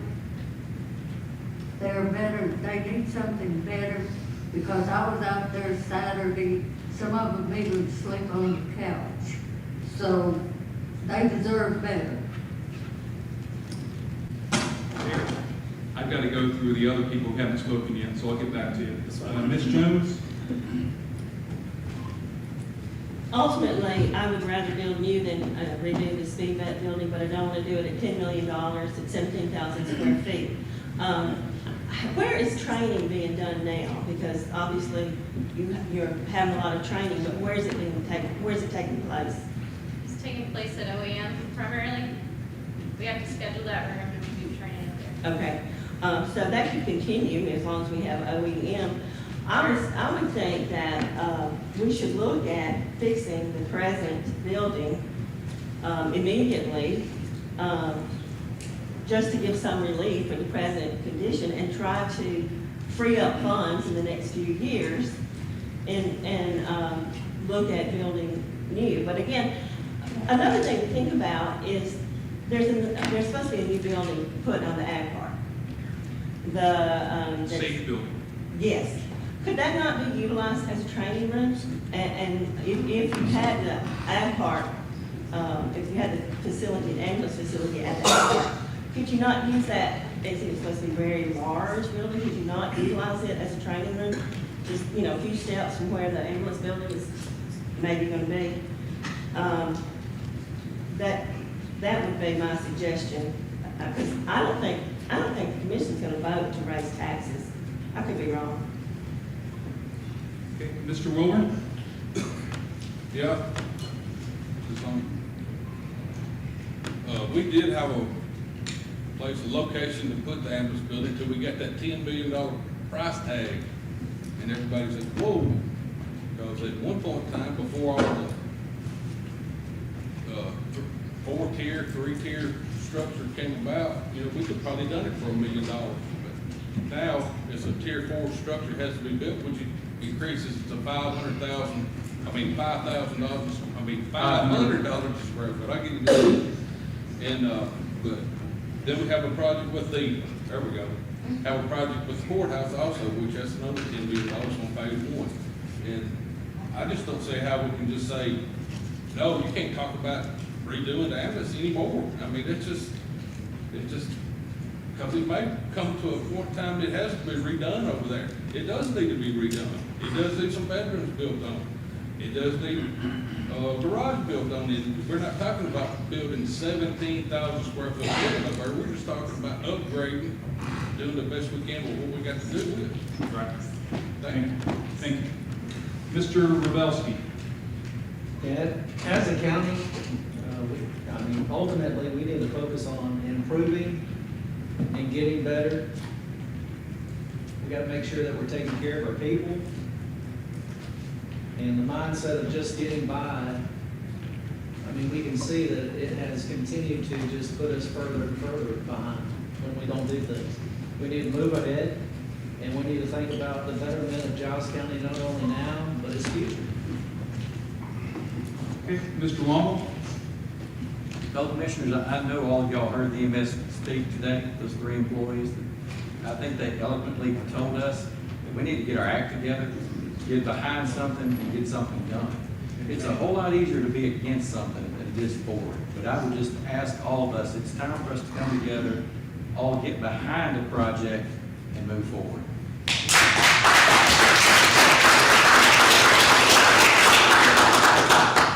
Dr. Latham. The motion is on the floor, it has been seconded, and I call the question. Oh. Okay, so with the question called, yeah, we have to go to a vote. So we got a second? Okay.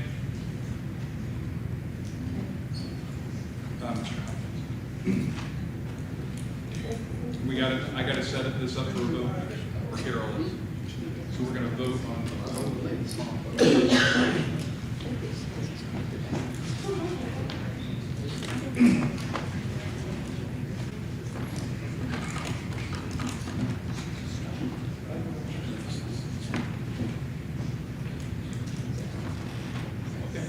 First vote, question. Okay, we're going to do a roll call.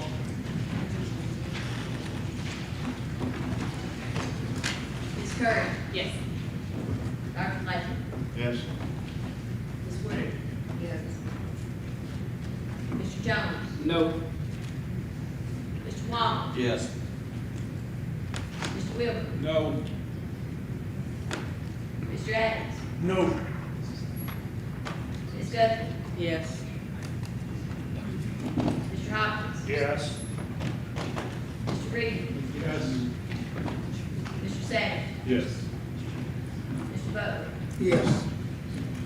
Ms. Jones? No. Mr. Ravelski? Yes. Mr. Badua? Yes. Ms. Brown?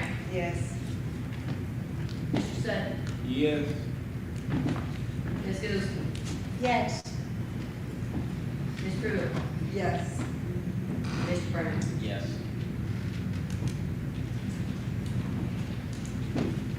So that was 16 ayes, so the motion carries. And just for the information of the public, calling the question is a parliamentary procedure to stop debate and go right to the vote. So that's what the commission just approved.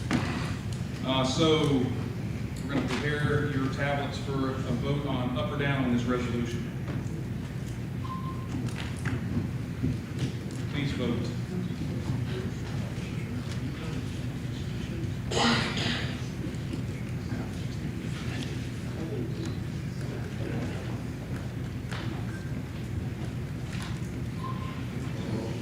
Ayes and 5 noes.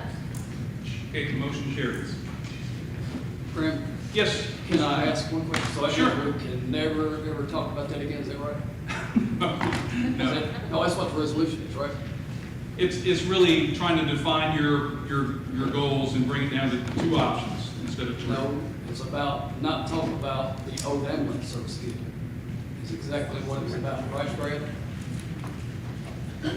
It's about moving forward and not going back in circles time and time and time again and revisiting something we've been told twice already won't work. Okay.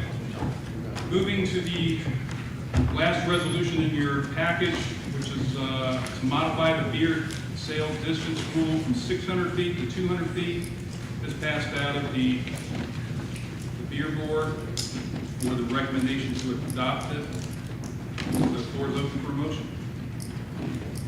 Yes, Mr. Brown. Motion to approve and a second by Mr. Butler. So there will be a lot of discussion on this too, so please use your tablets. Now, Mr. Wilbur. Was it ever defined on where your measurement comes from? I'm going to look to Mr. County Attorney on that. Can you please repeat the question? Can't hear. Okay, so the question is how that distance is measured. Whether it's 200 feet or 600 feet, how do you measure it? I'll read directly for you. Tennessee Supreme Court has held that the exclusive method for measuring distance requirements between beer establishments and schools, churches, and other places of public gathering is the straight line method, unless a different method is prescribed by statute. There is no statute in Tennessee prescribing a method for such measurement. The straight line method of measuring requires that the distance be measured in a straight line between the properties at their nearest points rather than by driving distance or other method. The measurement is made from building to building with respect to distance because the statute requires measurement from the place of gathering, which would be the building.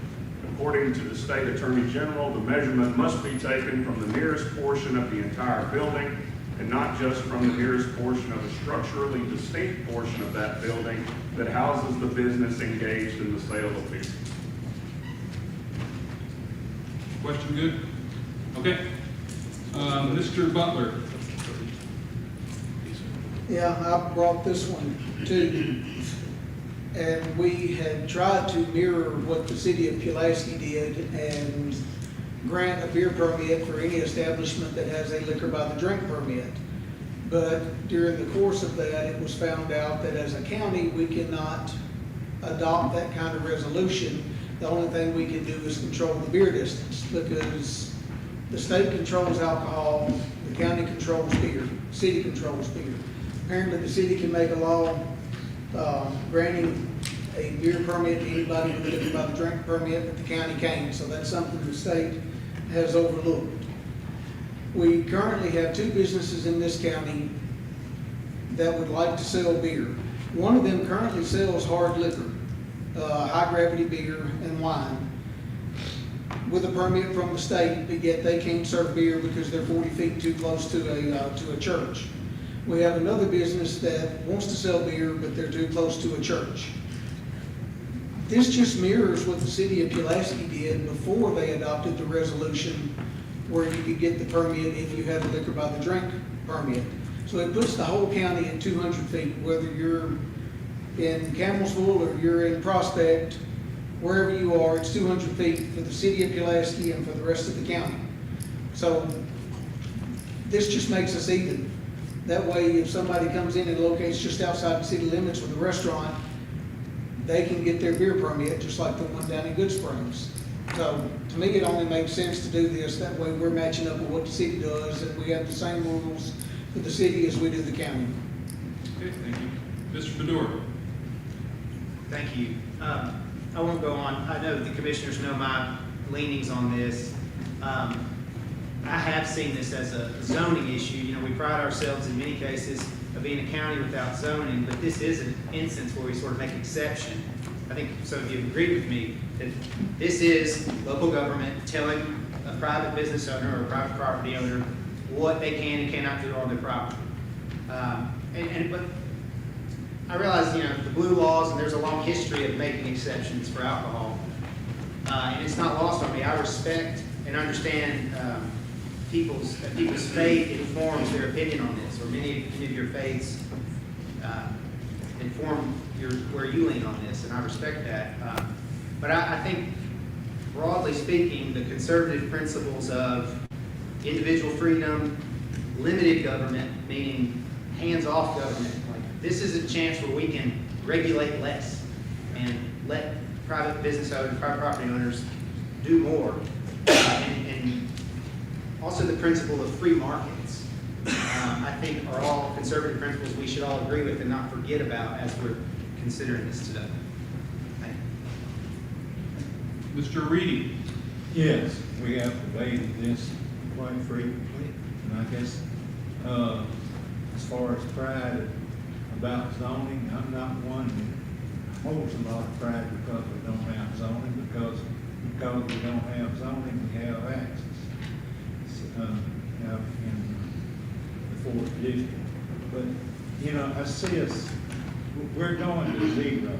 It's where we're headed. We started out at 2,000 and we keep, there's always somebody else that builds too close and they can't make it because they have to have beer sales in order to make it feel like they do. Sometimes you may find that you lose some of your customer clientele when you bring in. So,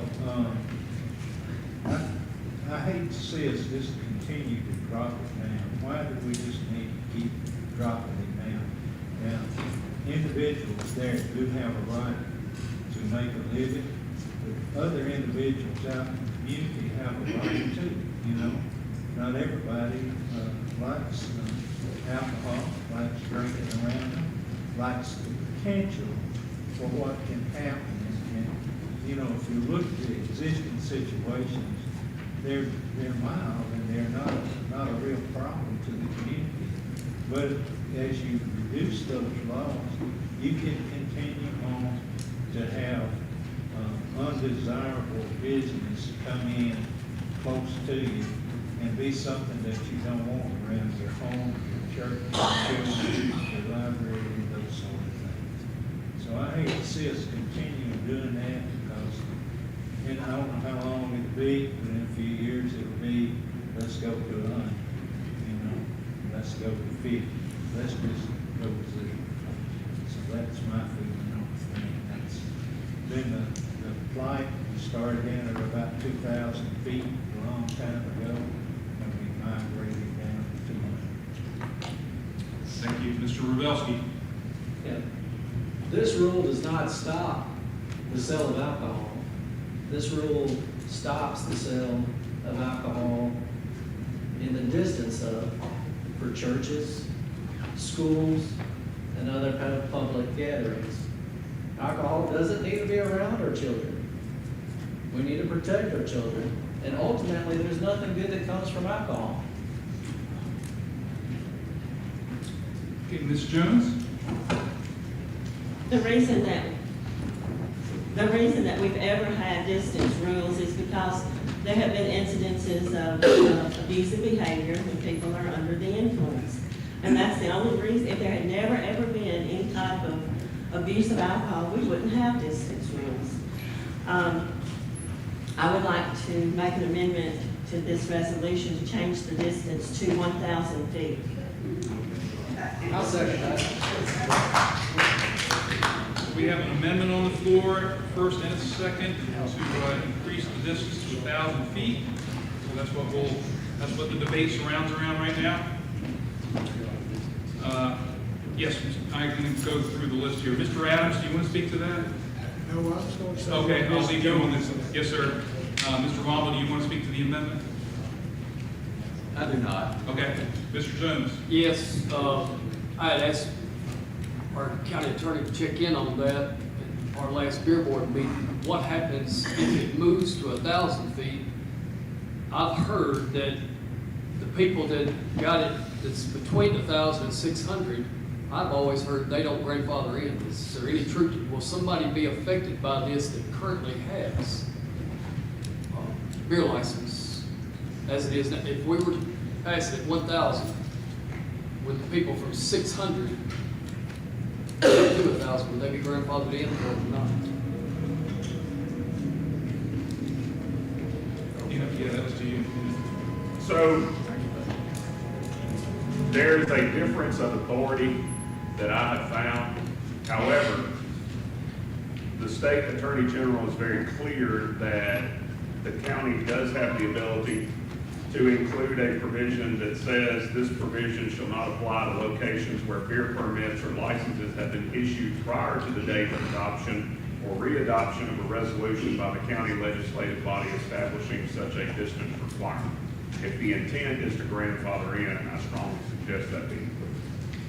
So we would need to do that if we moved it back to 1,000. I don't know if it absolutely needs it or not, because there's a difference of authority, but the Attorney General says it's a good idea. Thank you. Okay, so Ms. Jones, this is your original motion. Yes, I'll modify it to grandfather in anybody that's in that distance. Okay, I forgot who's second. You good with that second? Okay, so the modified amendment is moving the distance to 1,000 feet and grandfathering in those businesses that may be between 600 and 1,000 who currently have a beer license. Is that right? Okay. Any other discussion on that? Ms. Schools? Okay, but we're completely forgetting the fact that we can move this to 1,000. We can move it to 5,000. But Bryson's still going to be selling alcohol. Bryson's going to be selling beer.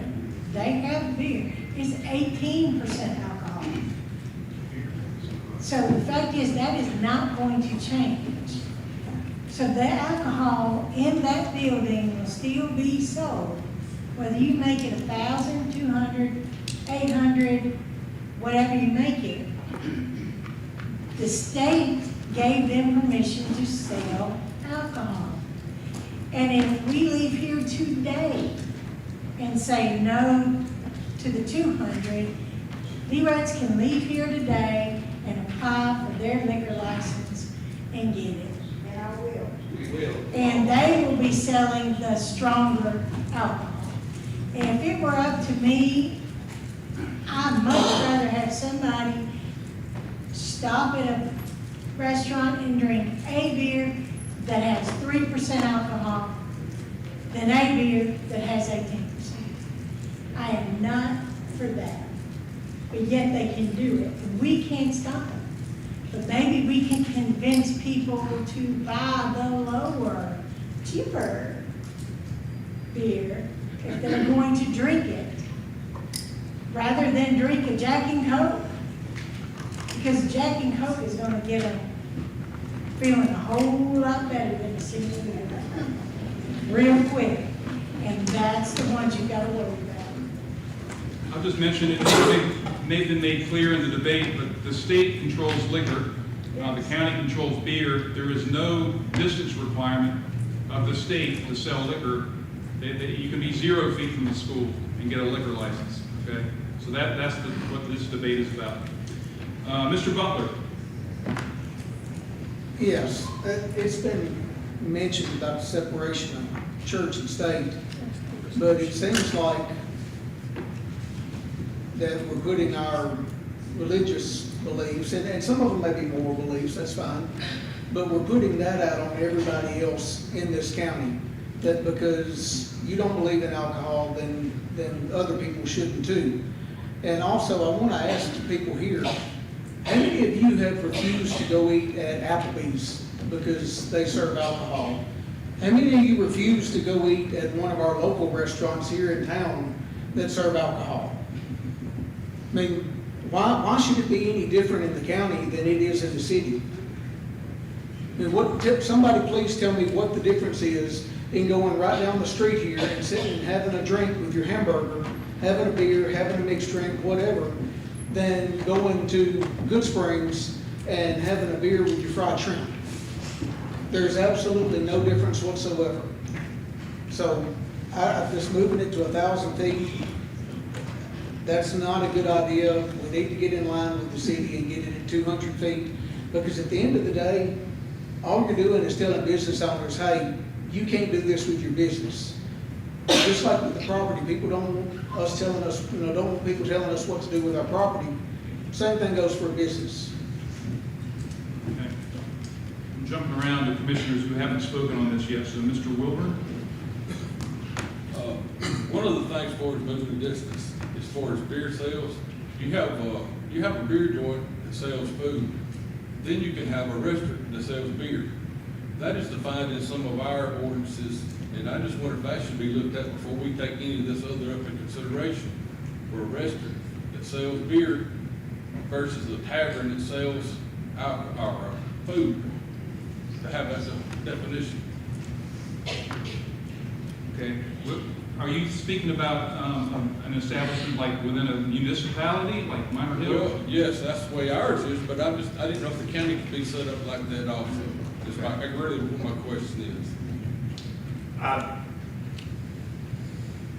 This is the same as when we sent the inquiry to CTAS about whether the county could have the same resolution that the city does, that if you obtain a liquor license, that you would automatically then qualify for a beer permit because the licensing is so strict and stringent.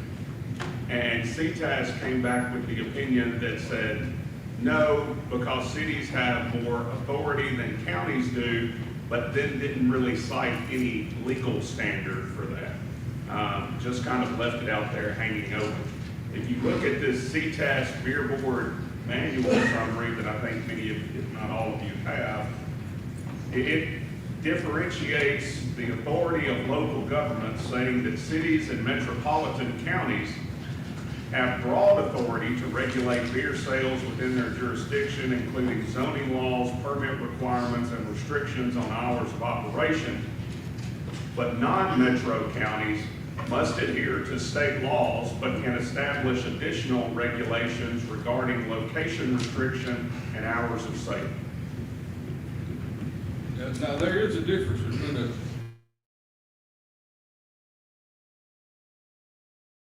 a beer joint, some food, alcohol. If y'all don't believe me, y'all go with me. Okay. Can we go now? So, my question is, I just wonder if that needed to be discussed before we make a decision on any of this other distance thing, if the county can work with that also. But I know we have a motion in a second. Yeah. I guess we can go forward with it. Yeah, well, for 1,000 feet, yeah. Mr. Rebelski, do you want to speak on the 1,000 foot again? I mean, first, let's be clear, we're not stopping the sale of alcohol. What this resolution already does, and then adding the 1,000 feet, all it does is continue to protect the children, the areas of schools and churches and public gatherings. That's what it's doing. It's not stopping to sell alcohol. People are still gonna do that, but what we're doing is, we are saying, hey, there is a parameter where we're saying we're gonna protect our children, and we're not going to allow these things for them to be around them. That's what we're doing. So we're not taking rights away from people. What we're saying is we are protecting our children at whatever cost we possibly have to. And the other point is, just because the state took the power out of the county's hand and created a liquor by the license does not mean that it is right. They did that. And for us to say we would adopt the city or we would adopt the state, whatever that is, we will continue to take power from the county level. It's not a good idea. Any more debate specifically on the 1,000-foot amendment? That's what we're going to be voting on. Okay, the motion on the floor is, did you have something, Terry? Yeah. I'm really torn on this. I know, everybody wants a win under their belt at some point. Each side does. Don't call the question. And it started out at one time, I heard 2,500, then 2,000, then 15, then 1,000, then 750, then 600. They should go ahead and make it 0, and be done with it. If that's where they want to eventually go, because somebody's going to come back after we move it to 200. Somebody's going to come back in and say, "Hey, I just bought this place right here. I'd like to sell beer here also." And it's 90 feet from the place. That's what I'm getting at. We've got to have something. That's the reason we have laws. That's the reason we have speed limits. let me give you this here. I live on Oak Grove Road. At one time, there was an elderly guy that wanted the speed limit down to 20 mile an hour on Oak Grove Road. He had some supporters. That road is still at 40 because, you know, he was just overruled on it. I mean, it's just something, you gotta have a happy medium somewhere. You know, I thought 600 was a good happy medium. I get calls all the time about these people bought a house out on Cheatham Lane, and it's not a county road, we can't do anything with it. Now they're throwing a fit because, yeah, they bought a cheap house on Cheatham Lane, but now they're throwing a fit because they like the county come out there and maintain that road. But they, you know, I don't know what to tell you. I got dear friends sitting right here. I don't see them leave Anthony Hill. I want them to get all they can get. But we also have to have some laws somewhere. We gotta have a medium somewhere. Or, do like I said, make it zero, let's be done with it. Okay, so the motion on the floor is to extend the beer distance to 1,000 feet and to grandfather in those businesses that may be between 600 and 1,000 and currently have beer permits. All right? Yes, Mr. Savage. I have a question for the county attorney. Was I correct in understanding whenever you were speaking that the county does hold authority to regulate the hours that beer is sold? This says that counties can establish additional regulations regarding location restrictions and hours of sale. If you can restrict hours of sale, then why don't you just ban the sale of beer during church hours while people are at church and then just leave it at that? That's just an observation. That may be another amendment. Okay, do I need to restate the motion before you go to vote? Okay, so a yes vote is that means you're in favor of going to 1,000 feet. So we're going to prepare tablets for a vote. Okay, please vote.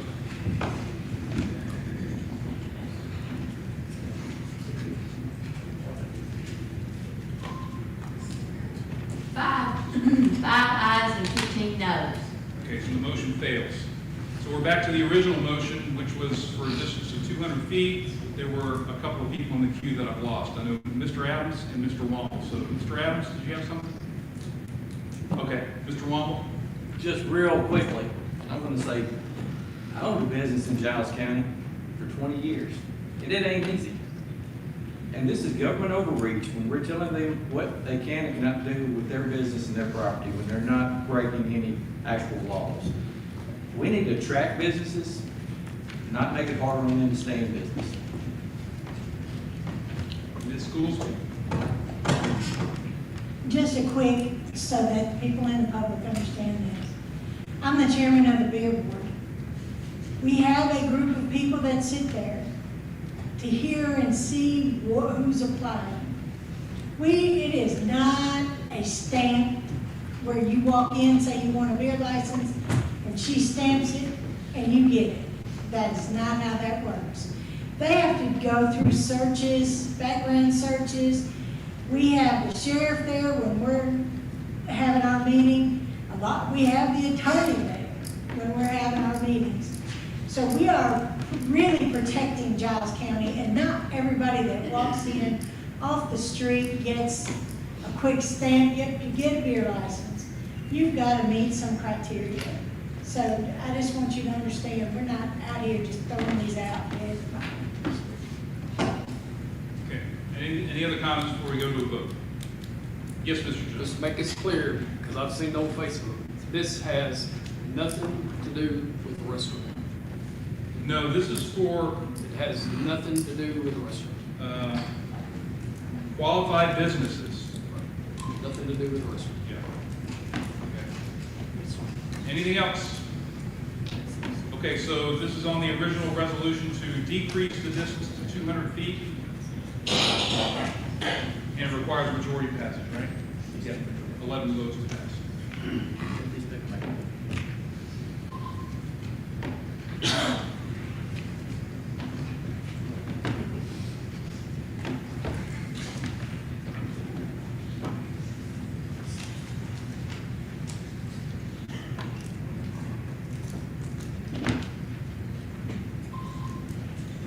12 ayes and 8 noes. Motion carries. Okay,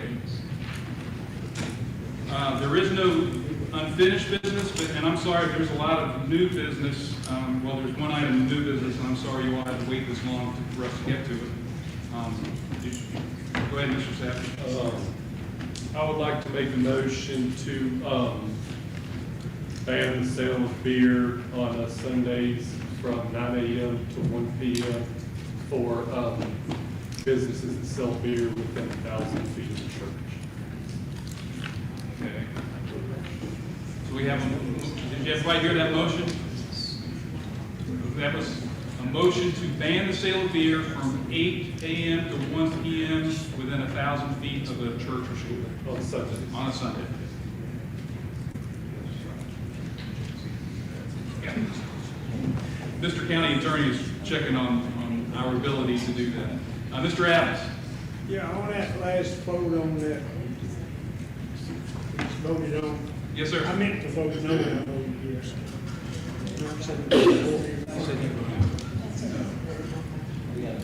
Fail 15-5. Okay, Mr. Savage, hold, we're gonna go back and re-vote on the previous resolution. No. And we're gonna do it by voice vote. You can change his. Sorry?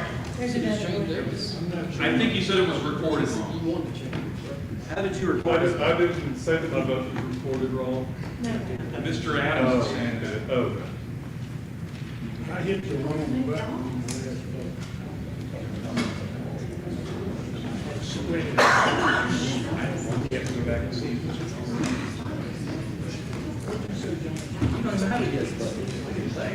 Okay, stand by, we're looking to see how it was logged. Graham, can we take a 5-minute recess? Yes, let's take a 5-minute recess.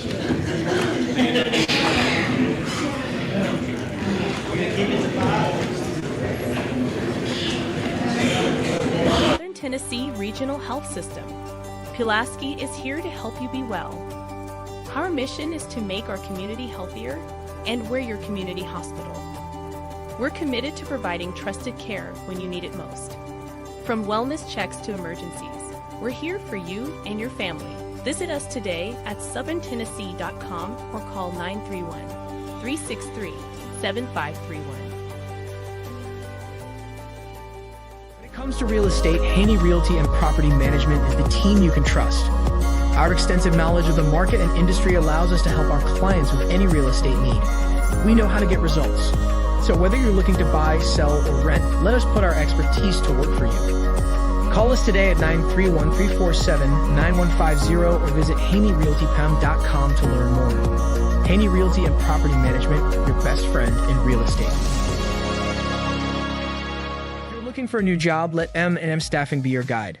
With over 20 years of experience, we know how to connect great people with great opportunities. We work with over 80 companies, so we're sure to find the perfect job for you. Our team is dedicated to helping you succeed, and our high customer satisfaction rate proves it. Ready to get started? Visit us at mnmstaffing.net or give us a call today at 931-347-4255. For over 50 years, PES Energize has been proudly powering our community in Pulaski and Giles County, Tennessee. We're dedicated to providing safe, reliable, and innovative services. At PES Energize, we believe that serving you is a privilege. We're here for all your energy needs. Visit PESenergize.com. The Natural Gas Department of Pulaski is here to help you save money. Natural gas is safe, efficient, and cost-effective. It's up to 50 to 60% less expensive than electricity for home heating. Plus, it's clean and efficient, so you can feel good about your choice. Call us today for service or visit our website to learn more. Make the switch to natural gas and start saving today. When it comes to insurance, Winterburr & Associates Insurance is the team you can trust. We offer coverage for your home, auto, business, and more. We work hard to find the best policy for you at the best price. Our personalized service means we take the time to understand your needs and make sure you understand your options. We want you to feel confident and secure with your insurance policy. Let us make insurance simple for you. Get a quote today at winterburrinsurance.com or call us at 931-363-8638. Southern Tennessee Regional Health System. Pulaski is here to help you be well. Our mission is to make our community healthier, and we're your community hospital. We're committed to providing trusted care when you need it most. From wellness checks to emergencies, we're here for you and your family. Visit us today at southerntennessee.com or call 931-363-7531. When it comes to real estate, Haney Realty and Property Management is the team you can trust. Our extensive knowledge of the market and industry allows us to help our clients with any real estate need. We know how to get results. So whether you're looking to buy, sell, or rent, let us put our expertise to work for you. Call us today at 931-347-9150 or visit HaneyRealtyPM.com to learn more. Haney Realty and Property Management, your best friend in real estate. If you're looking for a new job, let M&M Staffing be your guide. With over 20 years of experience, we know how to connect great people with great opportunities. We work with over 80 companies, so we're sure to find the perfect job for you. Our team is dedicated to helping you succeed, and our high customer satisfaction rate proves it. Ready to get started? Visit us at mnmstaffing.net or give us a call today at 931-347-4255. For over 50 years, PES Energize has been proudly powering our community in Pulaski and Giles County, Tennessee. We're dedicated to providing safe, reliable, and innovative services. At PES Energize, we believe that serving you is a privilege. We're here for all your energy needs. Visit PESEnergize.com. The Natural Gas Department of Pulaski is here to help you save money. Natural gas is safe, efficient, and cost-effective. It's up to 50 to 60% less expensive than electricity for home heating. Plus, it's clean and efficient, so you can feel good about your choice. Call us today for service or visit our website to learn more. Make the switch to natural gas and start saving today. When it comes to insurance, Winterburn & Associates Insurance is the team you can trust. We offer coverage for your home, auto, business, and more. We work hard to find the best policy for you at the best price. Our personalized service means we take the time to understand your needs and make sure you understand your options. We want you to feel confident and secure with your insurance policy. Let us make insurance simple for you. Get a quote today at winterburinsurance.com or call us at 931-363-8638.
Okay, so we don't need, I'm just going to cover what went on with that last vote on the resolution. Mr. Adams voted yes, and he would like to change his vote to no. Is that correct, sir? Right. And Ms. Pruitt accidentally voted no, and she wanted to vote yes. Is that correct, Ms. Pruitt? That is correct. Okay, so we remain at 12 to 9, but we'll record your votes correctly. 12 to 8. Yes, sir. 12 to 8. David. That was Mr. Adams and Ms. Brewer. 12 to 8. 12 to 8.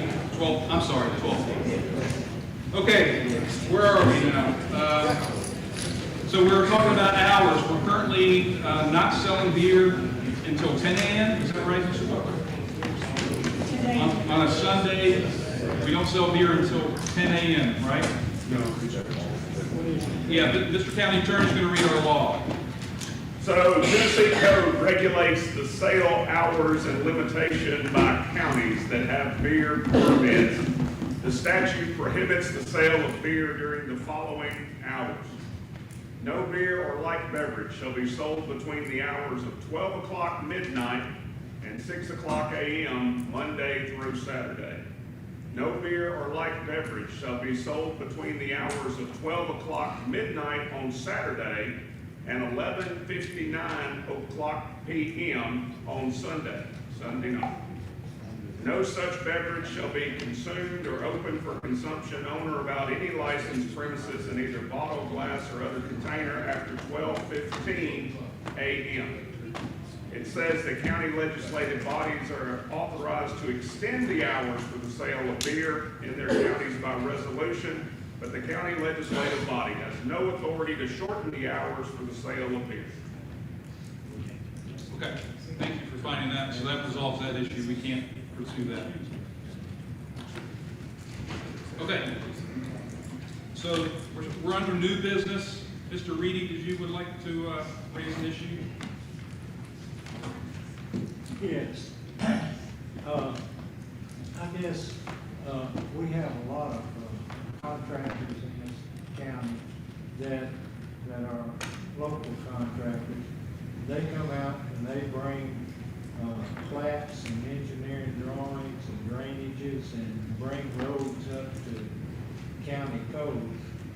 And I don't understand, and people here really don't understand why we cannot force the Axe group to do the same thing. Why do they not fall under the county guidelines for subdivision? Because that's what we have, is really, it is an undeveloped subdivision, and they don't develop it one house at a time. So it seems to me that we should be able to get something out of that. We discussed it here, but I think maybe we need to grow a little bit. And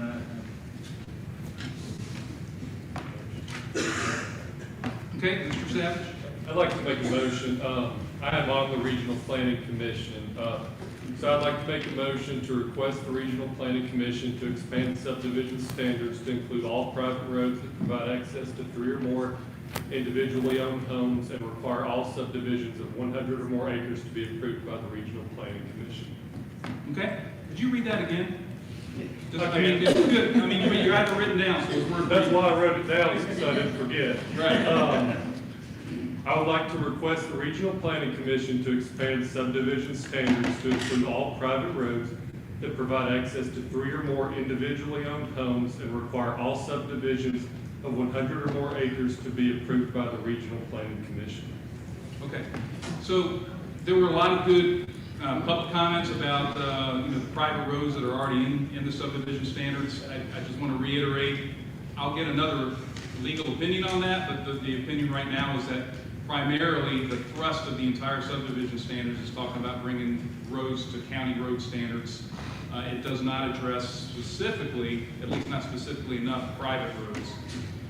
And whenever there's ambiguity in a governing document like that, you want to remove the ambiguity, because if you've got a developer that comes in and sees ambiguity, they're going to seize the gray area, right? So your motion is to remove the gray area and look at the internal roads of the subdivision, whether they're privately owned or otherwise. Essentially, because, I mean, whether the roads are private or public, they still utilize public resources, so it affects the public either way, whether it's wells, that could harm other people's wells, whether it's the need for more EMS staff towards that area. Regardless of how much they use in public utilities, they still use public services.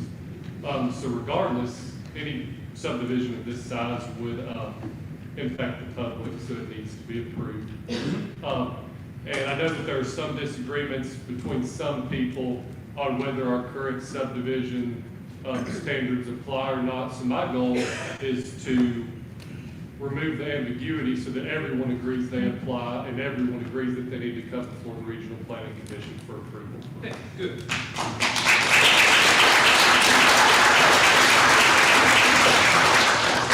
We got a second from Ms. Goolsby, and now we can go into comments or discussion. Mr. Wong? So, back to the roads. If we allow these people to build these roads, 10 years from now, 12 years from now, these homeowners are going to come to us and say, hey, we're Giles County taxpayers. These roads need to come under the county road system. And we're in that same situation we discussed at the last road department meeting, you know, at 2 other places in this county. So no roads should be built in this county that are not up to our own specifications, and no deeds or subdivisions should be divided and plotted and recorded without going to the regional planning committee. How do we make that happen? Yeah, that's what we're talking about. That motion that Caleb just made will go a long way to serving that purpose. So this subdivision has not been recorded yet? Not at all. They haven't even bought the property yet. Right now, it's a vision. Sorry? Yeah, nightmare, okay. Mr. Jones? Yep. Terry? Yeah, I want to say this, we have spent bukus of time if you count all the meetings on this period. I'd like to see us have a public meeting, invite all these people back. You get out, reach out to every zoning lawyer, anybody you can think of that we need to talk to that could help us through this situation. Even though personally, I think this thing is going to fall. I don't think it's going to come to fruition. They failed 3 or 4 times already. We have people here that's part of it, that was part of it, that says, you know, they don't have houses where they say they have houses. But I think we do need to be proactive instead of reactive. If there's anything we can do to do that. Okay. Mr. Bedore? Yes, thank you. First of all, I agree with our first speaker that my plain reading of our current standards is that they do apply. So I don't know that we would have to expand. But if we're going to be expanding, I'd like to, whether it's a separate motion or an amendment in addition to yours, you know, I attended a lot of Regional Planning Commission meetings over the past 2 years and learned that the default answer when people come with concerns is, well, we don't have zoning, so not much we can do. And that was disheartening every time I saw it happen. But I remember specifically when Ms. Martin brought the concern, since we're talking about roads, of people buying these houses that didn't fall under, quote, our definition of a subdivision. They didn't realize that the private street, this gravel street that ends up getting washed out, was not a county road, was not going to be maintained. She had a reasonable request for us to add a requirement that contractors and or developers must disclose to potential buyers that, hey, just so you know, you're buying this piece of property, but this road that runs in front is not a county road. In other words, to protect the consumer, buyers don't necessarily know that or know to ask. And by the time they sign their contract on the home, they don't know that. I think that's, if we're going to be expanding it at all, I think we should consider that in addition too. Okay, Ms. Curry? Yeah, I wanted a clarification. Caleb, does your motion propose that the county maintain these private roads? No. Or just that they're to the county standard? Just, well, not even that, that may end up being part of it, but more of the point is there's some ambiguity and disagreement on whether if the roads are private, the county has any say over approval at all. The main point is to clarify that even if the road is private, it still needs to come through the Regional Planning Commission for approval. It doesn't necessarily address the standards of the roads, but I think that we could get into that whenever we start working on it. Well, I just don't want us to go down the path of, you know, this group insisting on everything being private and then us somehow take on financial responsibility for a private road. Oh, I would never support doing that as well, because what it costs $1 million to pave a mile, I would never, yeah, I would never support that. Okay, Mr. Reedy? We, as mentioned earlier, we spent an hour or so Monday talking about roads that developers have made, and we want the county to take it over and to do it. But to do that, you got to private property. And so we are ending up, this development here is going to end up being the same way. It's going to be a road, somebody spreads the grass with one of our farm trucks, and it's going to be great in the summertime, and you're going to have a tractor to get out in the wintertime, and people that put their money in there are going to start coming to us. And I guess I am all for what Higgins was doing. You got to say. I did not say. I'll say it. Oh, did I? I thought you did already. I thought we should. That's right, she did, yeah. Okay, we did. Okay, so we got to say. Okay, so I guess that's going to help in the future. Does that, my question then to the attorney is, if we pass this now, will it impact access, the development that's there? Or is that for those who will say, okay, it's done, over. So, well, here. What's the question, sir? Will it impact taxes? Yeah, no, they've changed their name to access. Okay. Access. Oh, okay, so if we change it now, would it impact this development? Right. Okay. Can we get this done and impact this development? What was that name? He said I would assume so, and I think. So if we pass this and push it through, then we can require them to come and present themselves as a subdivision with the requirement. Right. My understanding was that the proposal was to send it back to the RPC to craft these standards and make sure it's cohesive. So assuming that can be done and get the authority through there. Yeah, so the goal would be, we meet on the first Tuesday in June, I forgot what day that is. We can pass some updates and then bring it to the full commission in June to pass. Thank you. Okay, Ms. Guthrie. Hello, is it Hello. on? You're on. Hello. I can, okay. So, I can keep an open mind about zoning somewhat, but I'm not really sure what you think a horde of zoning lawyers, what are they gonna recommend? I know that, but I'm wanting to know what we might could do. Well, I'm just saying, that's a little uneven, that's a little lopsided, I think we should have other input. Okay. Mr. Wilburn? I remember when we formed the development committee, and it was brought up, the only time you didn't have to go through the committee was if you was coming off a county road to your property. Anytime there was a road built, you had to go before the county regional planning committee. And why is that not now? Just because he says it's gonna be a private road, he is dividing that property after he puts a private road, it still has to come before the committee. Well, that's the way it was when the first was established.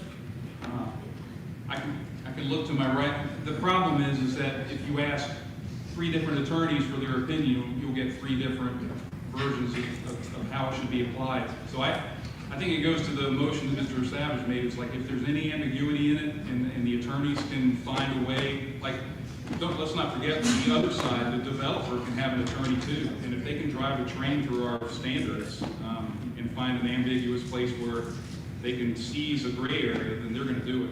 But it was pretty cut and dried at the time, because if you came off a county road, that was the only time you didn't have to go to the regional planning, because you had to access off the county road to get your property. If you had to cut a road, you had to go to the regional planning.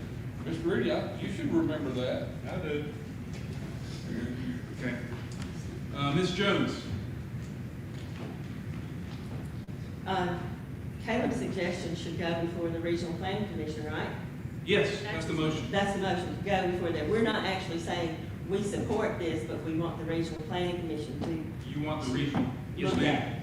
Yes, ma'am. And there we will discuss what all the potential ramifications are that we can know. And one of those ramifications possibly could be an increase in property value and prices, which we need to be careful of, because we do want our children and grandchildren to be able to afford to buy property here. And also, it would be nice if any attorney doing a title search would put that in his title search, or in the information, that the property does not connect to a county road, or it does. Should be in the deed, right? Well, I think it has to, I would say it needs to precede even the contract of sale, because once you sign for that contract, you're locked in to have to buy it. But you find out later that that you misunderstood about the road or not. I think it's worth consideration to include it. Like a disclosure. A disclosure prior to within the contract of sale. Well, we've had that discussion with the planning commission as to the commission's authority to invade ourselves, into real estate transactions,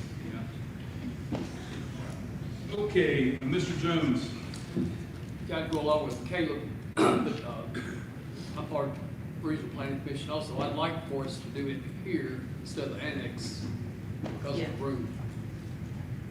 Have our next planning commission up here. Okay. I got a department head that would like to speak, Mr. Hyatt. There's a lot of roads that this has affected people, these private drives. People buy a house on these private roads and they think, well, they got private roads, so they don't have traffic. But just like y'all saying, when the roads come apart or they wash out or something, then they're coming back to the county to want them, which under the planning commission, the county won't pick them up unless you've got all the specs to bring them up to it. But if they go in there and cut these roads and they're calling them private, how did y'all regulate when y'all were doing that to make them do it? Because if your daughter builds a house up behind your house or your cousin, that's still a private drive. So how do we regulate it to stop what they're wanting to do? How was that? It had to be brought up to the county standards, and they had specifications on. I know how they're doing it, but I also know how they're beating it. That's what I'm saying. They're going in there and cutting this road and saying it's private. So therefore, it's just a driveway. But then if you got three brothers that build on it and it's their road, they can do what they want to. Well, they sell one to their brother-in-law or whoever up in there. It's all really good until it falls apart. Then it's the property owner's responsibility. Well, there's about Holly Road, how does the county, like Holly Road up there, Fort Diana? I'm out of order. Okay, let's get back to business. So, Mr. Reedy. Mr. Reedy, you have the floor. Okay, I got the floor. The problem is. Use your mic, sir, if you could, just so everybody can. The issue is that you can build that road up through there. If I give one of my grandkids a plot of land up there and his brother or sister wants to build beside of it, they both can use that road. But it's a private road. Nobody's supposed to go up that without you got business up there. And if on that private road, the county, but legally is not supposed to get on that road and do work. They drive up through there maybe and see, cover some business issues with you. They're not to do work on that road. So if they build roads back in there, the county's not supposed to do that. And here's the problem, is that out of state, out of county developers come in and they run a road up there and put some gravel on it and they sell it to people that don't know. They have socked their life savings into a house that's got a road that they've got to maintain. We've got roads like that on the county. Got one up Milky Way. Milky Way is another situation that was kind of like what's happening here. There's a lot of people that lost multi-millions of dollars buying lots that never got developed. And so those issues are out there, and we say, let the buyer beware. Well, do we want to say to everybody that moves into the county, when you go buy a house here, you need to be an engineer that can look at drainages, you need to be a road engineer, you need to be a building inspector, be out there with your house when it's being built to be sure that the foundation is right. Is that what we want people to do? We have a responsibility for folks that are buying a house before they ever get here from California or wherever, that everything is in reasonable shape. So we've got a lot of work to do. I know that our poster child for counties that have no zoning has been Putnam County. Go up there to the Baxter exit. This company bought this large tract of farmland, and they go from place to place to place. They send in the crew that levels the land, fixes that. When they finish that, they go to the next site where it is, Tennessee, Alabama, do the same thing. The next crew comes in, lays out the houses, the next one comes in, and does plumbing, and pours concrete, and they got different crews, and they don't stay there long. They got 3 styles of houses, kind of substandard, charge an enormous amount for them. House kind of gets a bill repaired 15 years later. 15 years later, go hunt that company. Okay. I didn't hear none of these things. All right, so I think we pretty much have unanimity. Can you restate the motion, Mr. Savage? Did not delete it, so yes, I can. Good. This is what everybody will be voting on. It would be a shame if I got deleted. All right, my motion is to request that the Regional Planning Commission expand subdivision standards to include all private roads that provide access to 3 or more individually owned homes and require all subdivisions of 100 or more acres to be approved by the Regional Planning Commission. Okay. Does it have to be 100 acres? 100 acres. So we're set up for a vote, and when anything goes to the planning commission, they can take that and have a discussion, debate it, bring it back to you all for approval. So, are we ready for a vote? Yes. Oh, yeah. Oh, I thought, Dr. Lee. Okay, Is this just to send it to the planning commission? going to the planning commission. Has to go before the planning commission, bring it back to you all. But what he's talking about, is it legal? That's what we're gonna do some work. Okay? Judy? Do we have to approve that to go to the planning commission? Yes, the planning commission basically is making a recommendation to you all, the full commission approves. Okay. Yeah. Enforcement is a different issue altogether. Okay, yes, Mr. Savage? Just to clarify some things a little bit. So the goal is to put something together to be presented at the Regional Planning Commission, to be debated, and then approved through the Regional Planning Commission with a recommendation to the full commission to approve it. This resolution is very broad because it's not specific. The specificity will come from the changes to the subdivision standards, and that will provide the teeth that can be used in enforcement. Okay, so you're in the middle of voting, so please, are there any other questions as you're voting? Okay, let's report our votes.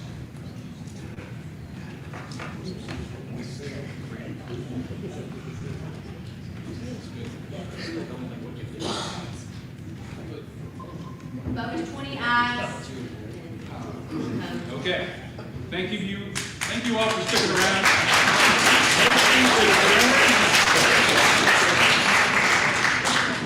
Mr. Hopkins. Motion to adjourn. A couple of announcements.